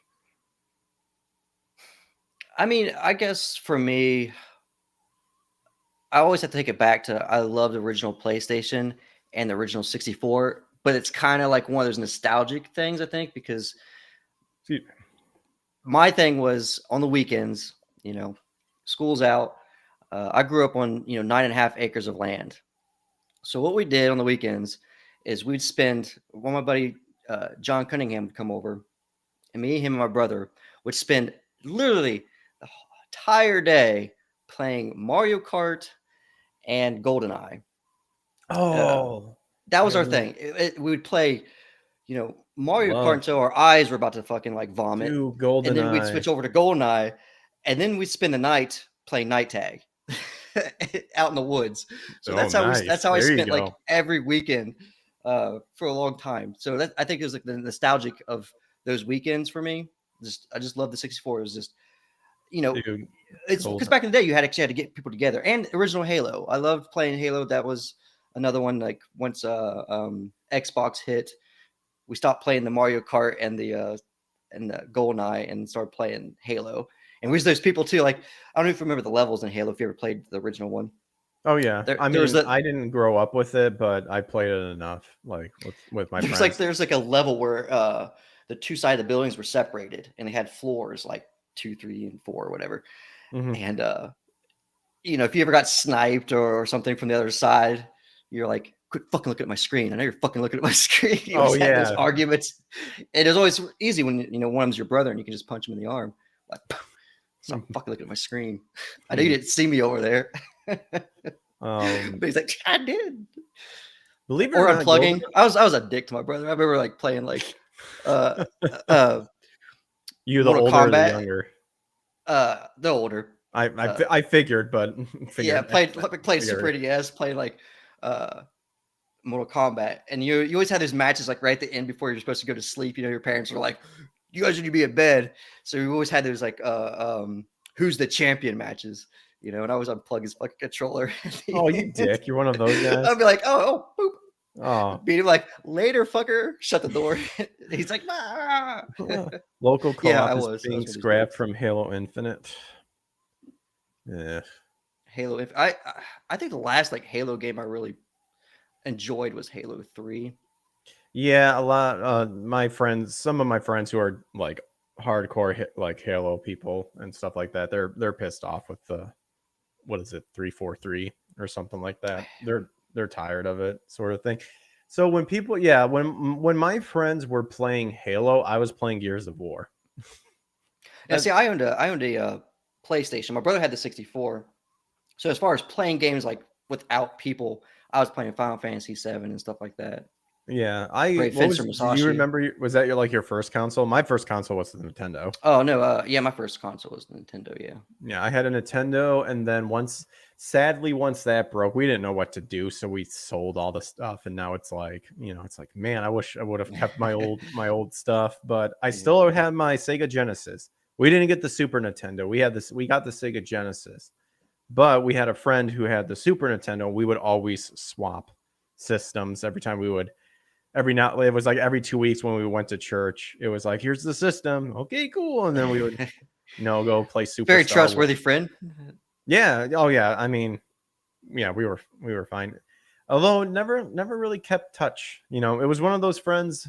Isn't it weird on how like you find out like the people who really influenced you and are like still really good friends like years later, when like all the people who were friends back in school, like you just don't contact them anymore and stuff like that. Yeah, I mean, it just depends on the road that people take. Some of them. Yeah, You yeah. know. Well, yeah.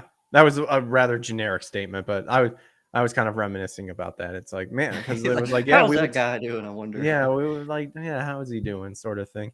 And then, and then let's see, because we had the Sega Genesis forever, and then we got some like Game Boy and the Game Gear, and then we jumped Oh to the yeah, Game Gear. N64. Yeah, I, then I had the Game Gear. That was nice because it actually had the first. LED or backup light. Yeah, we could just turn it on and it lit up. You're like, oh my It was god, a this is tech. This such is a the future.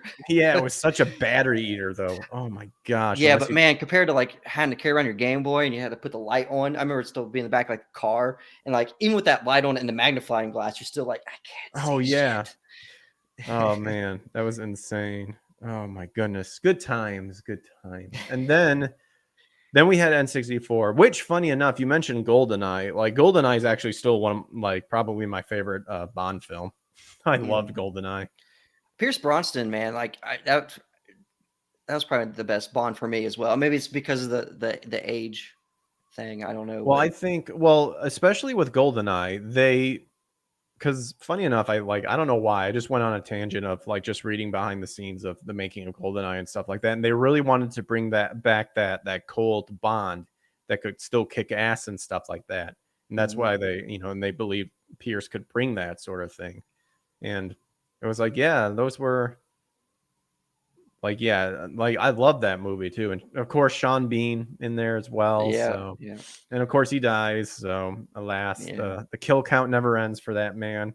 Yeah, I didn't care too much for the newer Bond movies. I didn't hate them, but I didn't like them at the I same think I time. Like, stopped watching after. Is Skyfall the one where it's the one agent that M never like came to rescue and like he tried to kill himself with that cyanide pill? Is that Skyfall or is that maybe. I don't remember. I stopped. GoldenEye was weird. He drove a tank through the city, dude. Well, How? yeah, Yeah, that's what makes it cool. that's what makes it cool. Drove that tank through that city, not giving a shit what he's destroying. The thing about those Bond movies too, it felt like you're playing a video game.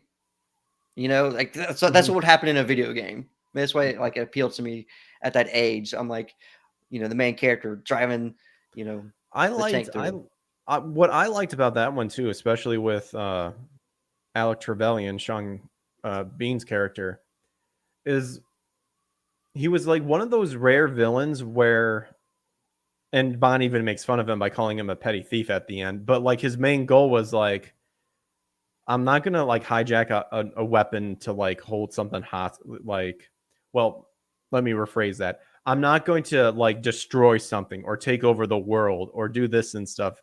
Trevelyan was just like, hey, uh, the British community like got my parents killed because he was a Leon's Cossack, and so I fucking hate you guys. So I'm going to rob you and then literally shut down your economy and put you back into the Stone Age. I thought that was like something really rare from a Bond villain Right, sort of right. thing. And I just thought it was awesome. And then he falls off of Satellite, right? that satellite, and of course Yeah. it's breaks. I want to read the novel too because there's actually a GoldenEye Oh. novel too. No Time to Die was the last Bond film. Well, no, I didn't mean that one. I meant I'm With Pierce probably Brosnan. switched half a idea of what I was going with. The one with the guy with the cyanide pill was the last Bond movie I saw, and then I stopped giving a shit. Hmm. Yeah, I think the last one with Pierce Brosnan had like the Russian who couldn't feel pain, right? Is that the last one Yeah, he was in? I want to say I think. you only no never say whatever. I could Yeah. The one with the well Russian. I say whatever, and I literally look 3 degrees That's to what it my was right, called. It's and like, there's a Bond, whatever. yeah yeah Bond whatever.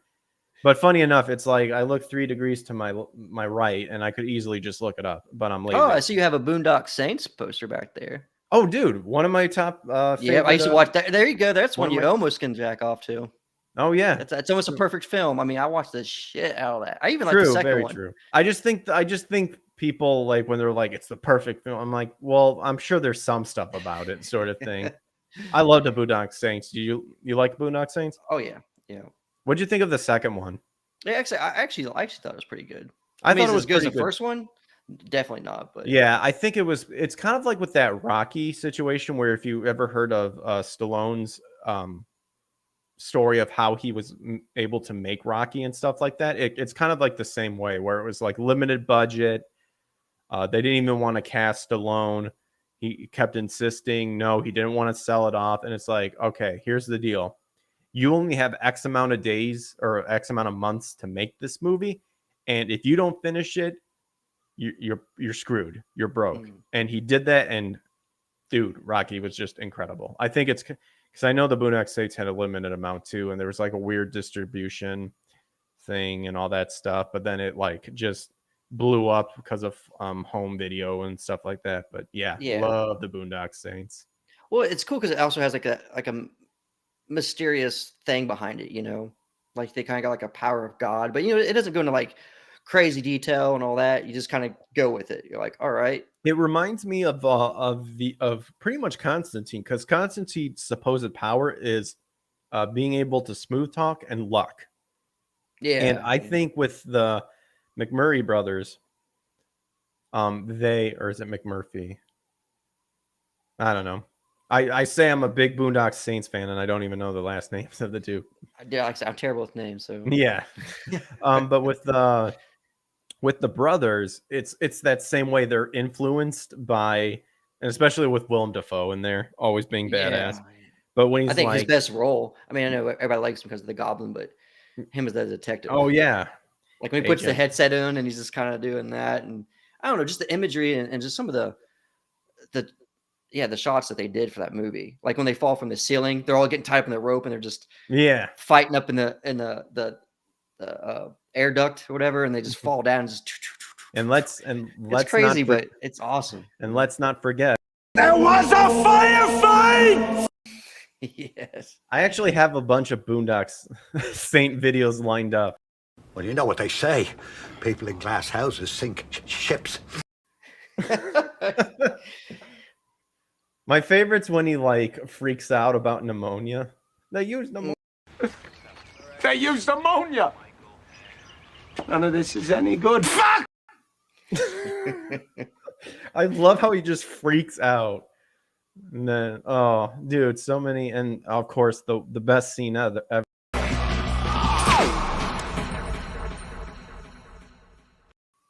Where he's that dressed up. So good. But yeah, I heard they were supposed to make a third one, but that just never happened. I've heard that so many times, but I actually think it's legitimately in production now. Okay. So I've been on the Boondock Saints Facebook fan page for like ever, and that's mostly where I get stuff from. And I believe it is authentic. Like it's gonna happen. I remember it took forever for the Mortal Kombat movie to happen, the newer one. People talked about it for years and years and years, and then it finally happened. And I'm kind of in defense with that one. I don't know if you've seen that or not. Like it's not I remember terrible, that. but it's not like funny the enough, greatest. I grew up with Mortal Kombat. Like I liked Mortal Kombat more than Street Fighter. Same here. Yeah, I mean, I still get the Mortal Kombat games today. So yeah, but I kind of fell out of it, and I remember when that finally came around, because I remember, what was it? The original Mortal Kombat movie was amazing. The first one was actually like a pretty good adaptation of the video game. The second one, obviously, everyone knows about it. But then wasn't there was like a YouTube series of the Mortal Kombat. That was not too bad.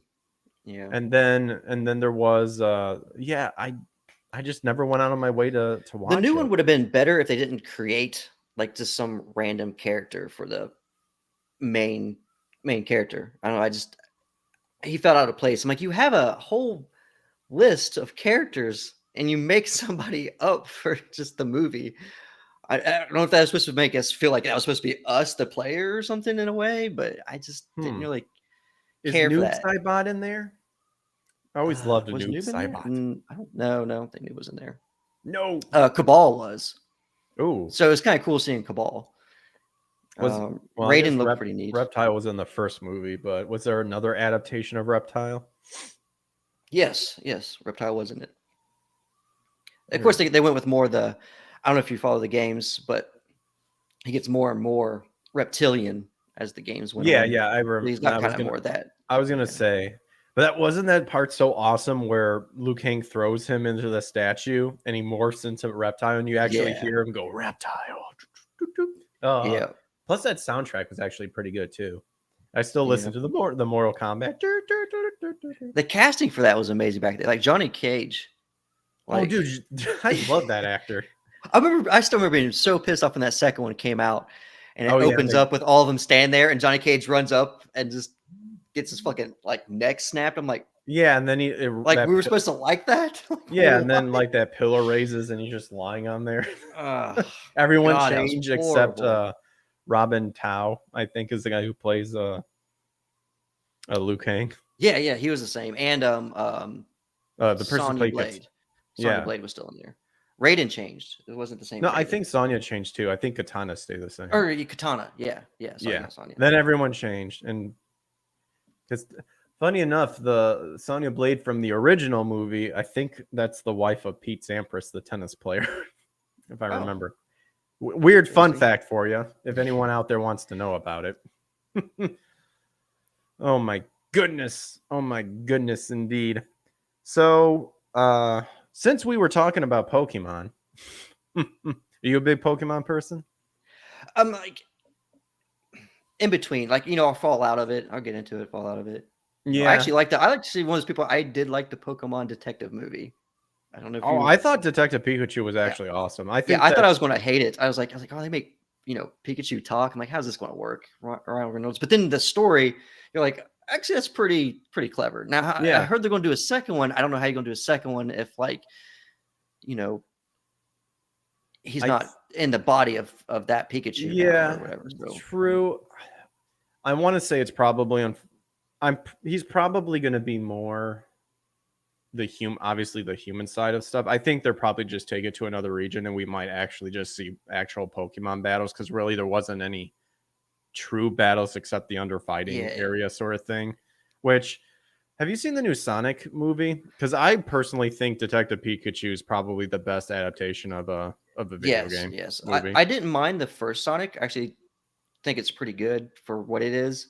But it gave you that taste at the beginning of like that world, right? Mm-hmm. Like he comes through the portal okay. with the owls and all that, and then they're throwing the spears. And I'm like, okay, at least for once, we get an explanation to why this character's in our world. I hate I watched the new Chip and Dale. I wasn't the biggest fan of it, but every time they do Really, these, I mean, I wasn't even planning on seeing it. That's interesting. but Chip and Dale Rescue Rangers. Yeah. I remember funny. that. It's like I think they try to do like a Roger Rabbit's feel with it, like they're all actors, kind of thing. Dude, Roger Rabbit. Oh, that. But yeah, Roger Rabbit was amazing for me Who though. framed? Such still But good. I think they try to do that with Chip and Dale, and that just for me it didn't work. Obviously, I'm not the target for that. They've done worse. But I always feel like with these movies where they like the Smurfs and stuff like that, they always bring them into like our world, and there's little CG characters running around, and there's not really much explanation. We're just like, okay, I guess Rocky and Bullwinkle's with us now. Those characters. Oh, I remember that movie. Yeah, but at least with Sonic, we actually get to see him come from a different world. So I'm like, you know what, that's interesting. At least he's just not just thrown as a blue Sonic or a blue hedgehog running around. But I was hoping with the second movie, we was going to actually get more of that world versus what we got. And I thought the second one was kind of boring. Like I thought Knuckles was going to be a lot better than what he was. They kind of made him kind of a Neanderthal. Like I don't know. That's unfortunate. Yeah, like he was kind of a threat, but wasn't. He kind of plays like he reminds me of Batman Forever, the Bane in that. Remember how he was just like bomb. Oh gosh, yeah. I felt like Knuckles played that part. Not as bad, but he was in that level of just, I'm dumb. I guess I'll just walk around and punch things that you tell me to. Yeah, I don't know. I remember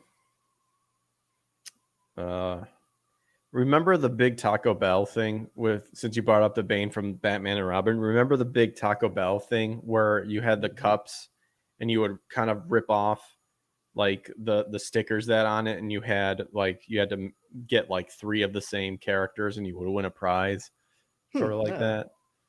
I remember and there was like a Batman and Robin cups you could keep and stuff. I remember the McDonald's ones. I used to have like the giant Jurassic Park ones, and then I think it was Batman Returns because it had that pig one and all that. And I remember collecting the Disney Hercules plates. Do you remember those? My girlfriend still has those for her kids. Like I'm a meat and potatoes. I was over the other day. She's like, "You want some lunch?" So like, sure. So she just whatever the kids are eating. So we eat like these little weenies, like barbecue weenies. And like she brings me out this Hercules plate. I'm like, no, hey. That's so awesome. Oh, I wish we still kept ours. Yeah. Oh my goodness.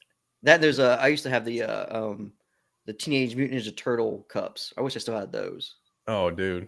Those were like a big thing back in the day. Like they had those Smurfs and some other stuff. Like Not the So glasses. There was like McDonald's glasses. I remember the Garfield ones and stuff like that. I love Garfield. Yeah, there's another one for you. There's another one that they made where it's just like a CG cat.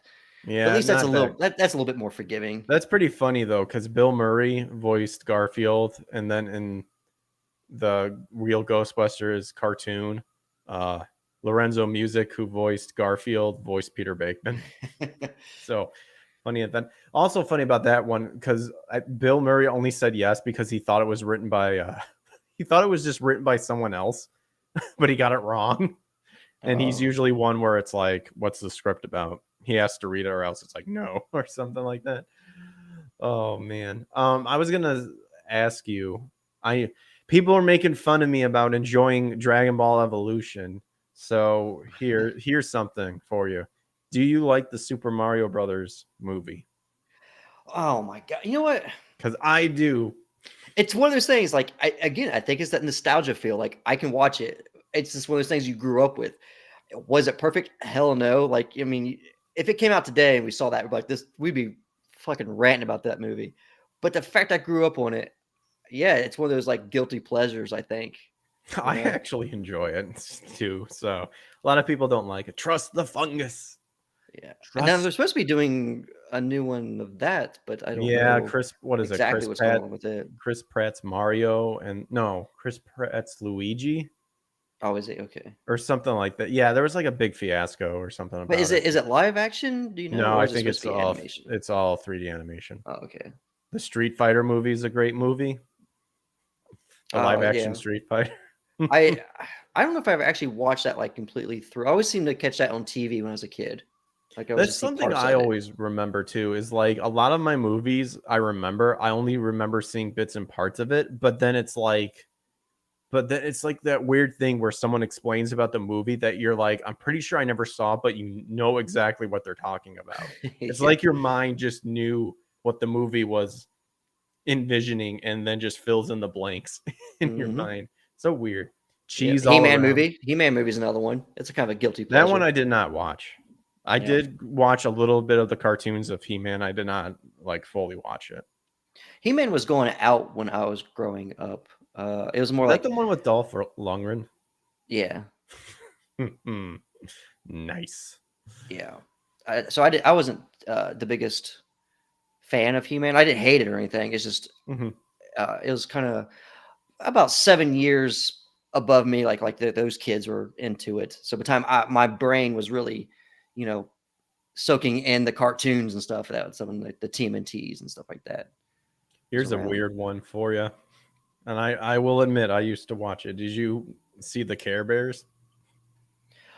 I, I vaguely remember, like my girlfriend's kids, like Ivy, she like collects every single one of the Care Bears now. I don't know if there's a newer cartoon or not, or if they're still making It's- they're That's just the making the weird. toys. That's the weird thing is I actually got a picture of my brother like with my nieces like going to the store and like picking out a Care Bear, and I'm like, that's still around? Holy crap! And then I'm seeing all these other Care Bears. I'm like, who's that Care Bear? The ones I know are like the original, but yeah, Yeah. unfortunately, we grew up with watching the Care Bears and stuff like that. But yeah, It's kind of like whatever was on. I mean, we didn't have like the options, you know, in a yeah, sense, you know. exactly. I mean, we grew up with like Alf. Like, would I watch Alf today? I don't know, but Yeah. it's what I had to watch. You used to watch like Cartoon Network and Nickelodeon Oh all yeah, back in Ed, the Ed day. and Eddie, Yeah, Dexter's Ed, Ed and Eddie. Laboratory, Johnny Bravo, like all Courage the those. Cowardly Dog. Courage. Yep. Good old Rocco's Martin Life, and Yep. too good stuff. Oh shoot, I meant to ask. Like, do you have a time that you need to dip or anything like that? No, no. Whenever you feel like wrapping up, you just let me know. Yeah, getting close to reaching the 2 hour mark, like 10 more minutes, sort of thing. So we'll keep going for like 10 minutes or so, Yeah, and that's then fine. we'll go ahead and wrap it up. So like so do you here's something that I've talked with like a fellow coworker at one point. He was the person who really likes the feeling like the paper and stuff when reading comics as opposed to like digitally and stuff like that. Are you one of those like type of people that are? Do you like both? Does it not matter, sort of thing? If I can, I actually want them. Yes, I like Mhm. the feel of the paper. But two, I feel like it's also a slippery slope having too much digital because again, I think comics can just fall into the same realm as we were seeing with movies Yeah. where Star Wars has been edited so much to like you say like they're like, oh, I heard Stranger Things, like I heard they're going back through season 1 and doing some stuff to it to help better fit the story, so that who knows what they're editing out or putting in, I don't know. But I always hate that feeling, like if there's something I like, I watched it, good or bad, I don't want somebody just go Yeah. back through with it Yeah, because that they just feel retcon like, there. Yeah, you know absolutely. I and I agree. feel like, comics can be the same way. Like that's why I like having the physical copy. That way, at least I have that version of it before somebody's like, well, because Marvel and DC, they have their apps with all their digital stuff, and Oh yeah, maybe they're like these issues don't fit. Or the Punisher, and you like the Punisher, but they changed his emblem, which from stopping them now to going through all the digital copies and just having somebody just change that whole emblem in every single. Oh yeah, that really pissed me off. But you see Mostly what I'm because saying? Like it looks yeah. is it easy accessibility is there? Yes, but the tampering, they can easily just erase everything, a story arc that they didn't like. They can just take it out and be like, "Oh, this I doesn't hate count now." retconning. I hate it so much. I hate it. I Yeah, hate it. I hate it. yeah. The only thing, Because these guys just I don't they just mind manga right now, just because well, it's manga's actually doing good. yeah. I have what app do I have? Shonen Jump. I think the Oh app that yeah, I'm using. I mean, I think it's pretty much Shonen Jump or Viz. I think Yeah, it's a I lot mean, of I'd prefer the copies of them, but I'll yeah. eventually get around to collecting the Raul ones that I Julia like. played the role because his two sons liked Street Fighter and he wanted to leave something behind for his kids because he was dying of cancer. Yeah, that is true. That Yeah, was his yeah. last role, and he did do it for his kids. So yeah. Oh, dude. First of all, the new Punisher symbol, if it actually went through, is hot garbage. It looks so Two, horrible. It looks like a bad '90s tattoo. Like well, some guy just like it's walked in, it's like, the I whole need this point. fat skull thing. It doesn't make sense because the whole point of the skull is to strike fear of when a gangster or Yeah, whatever is yeah. looking and all Frank is just standing in the shadows and all you see is that emblem. And it's a skull. It's like my thing you're is seeing like we you're have those seeing in our heads, and people's like that's offensive. It gets a you're seeing skull. yeah, and it's like you're Like, seeing death, and it's like yeah, like that's that's the the whole point. point of the Punisher. Like He you fucking guys kills are people. Like, yeah, that's the whole point. Like but speaking of that's where which, it's so weird too, because Marvel will sit there and be like, we need to change the skull, but yet they'll have Deadpool out. Deadpool's fine. Deadpool can do all this heinous shit and be, you know, bang his wife on screen, he's which it's like insane. it's whatever. But then you take a symbol and be like, well, this is wrong. Like, where is Well, the what? I don't understand the line you there. yeah, I don't get it. Well, it's probably because of all the mass shootings and stuff like that. Because didn't they replace his guns with katanas now? Which is Oh, did when they? Oh my god, I that's heard horrible. they're wanting him to be a knife expert now, which completely defeats the Hmm. point of the Punisher because he's good with hand to hand combat, but it's like he uses guns. Like, come on.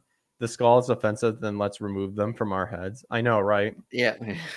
I know, absolutely. Jeez, these fools. They again, yeah, they don't care about the story. They Yeah, don't. but like I say, that's the I don't know, the slippery slope again. Get back to like the digital thing. How about you? Do you prefer the physical versus the digital, or does it matter? Yeah, I like the digital because of access. Like again, like it's so weird because I'm all for oh my gosh, I can't talk. Preserving The preserving. original. Yeah. So I can understand if someone sacrifices a rare comic to scan it and then have it to where anyone can read it. I understand that. If that's all the intention, I'm perfectly okay with it. Correct. Yeah. But if it's like we're gonna start changing stuff, I want the physical. Like I'm like for me, it's the same with games. I try to get as much as the physical copy of the game if it's reasonably priced as possible. Just because this push of digital is getting to the point where one, they're going to want everything digital. What's going to stop them? What's going to stop them from one day you wake up and you go, oh, your entire library that you downloaded, it's gone. So you're gonna have Yeah. to buy it again, because that was actually one of the things I remember back in the early like 2000s with iTunes, Apple, and stuff like that.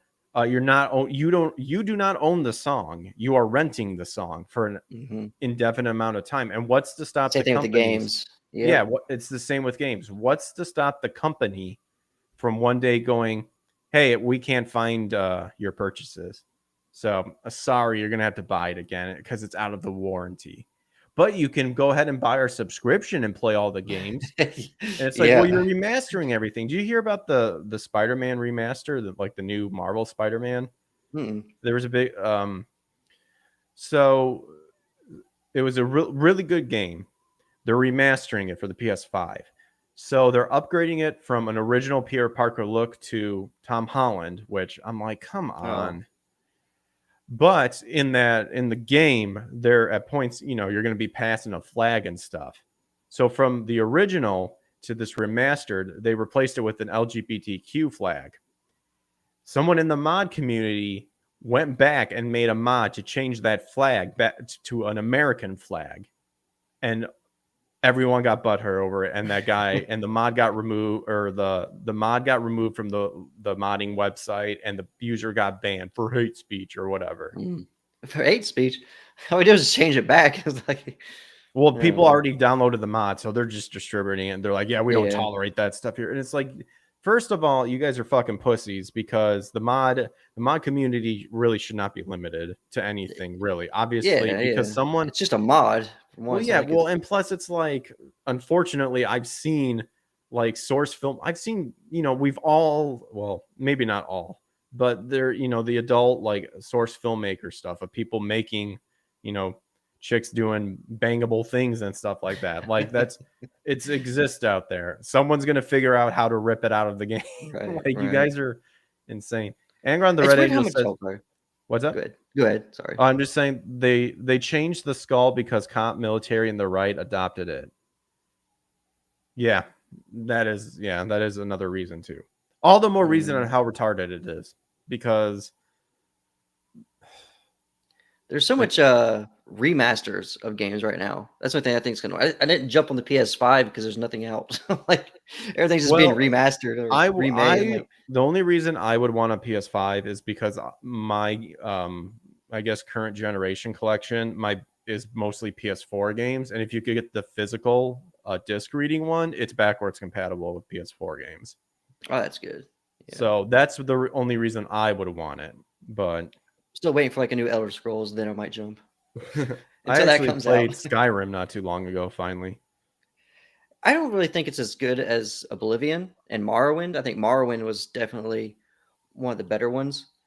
I never played Oblivion. Yeah, I Is loved that Oblivion. I loved Morrowind.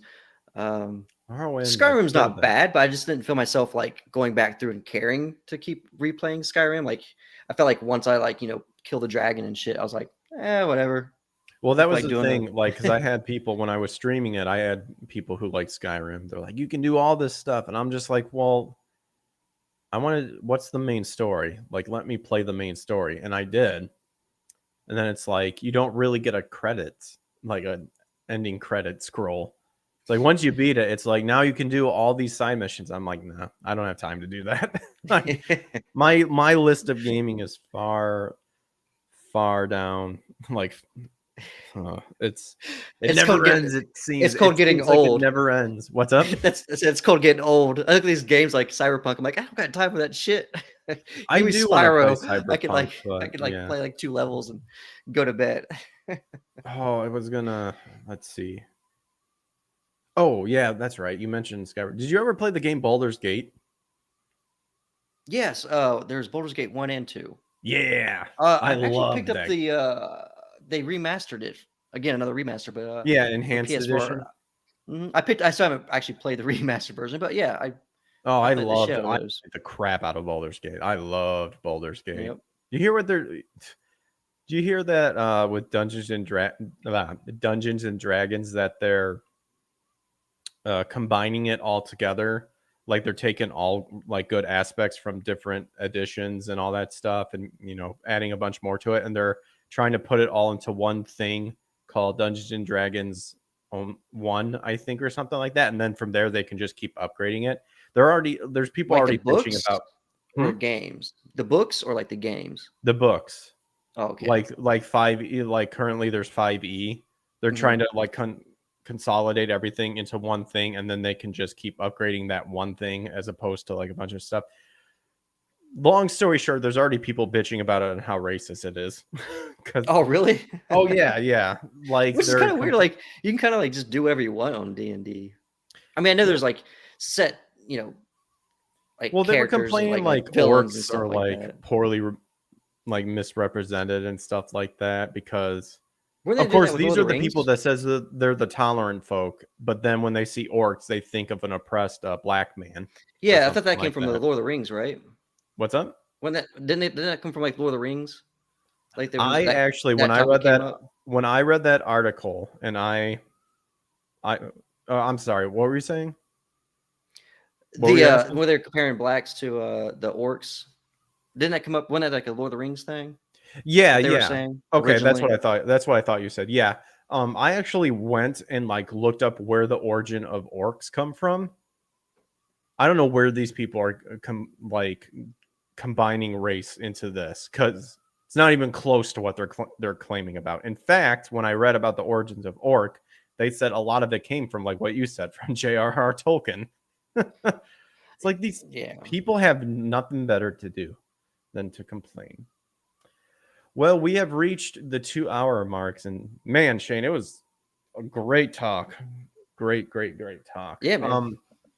But before we sign off, is there anything you would like to plug or share? Anything in the works? I know you kind of talked about it, but feel free to let people know where they can contact you. And if there's anything you want to plug, go ahead.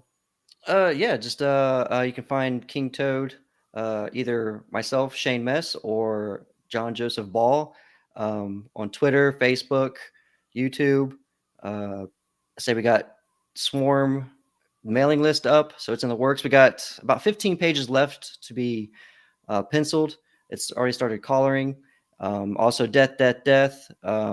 He's got about 200 something pages of that. The campaign for that is up right now. We're trying to reach that 70K. We're getting there. So yeah, Crazy. Death, and Swarm. It's our two King Toad babies that we're trying to, get us to that next level. So yeah, check them out. Yeah.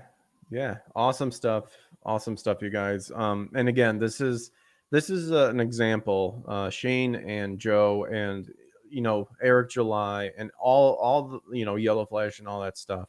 It's a shining example to showcase that people who want to go out and do something can go out and do it. And it's going to take a lot of hard work, but people are tired of Hollywood shitting out all of this stuff, and it shows that there are people out there who still care, who still want to just create something new, and who can just start from the ground up. The indie community is crazy right now. I Yeah, mean, indie it's community is it's crazy. all about networking. If you really want to do this, you can. It's not like it's not out of reach anymore. I mean, just got to network.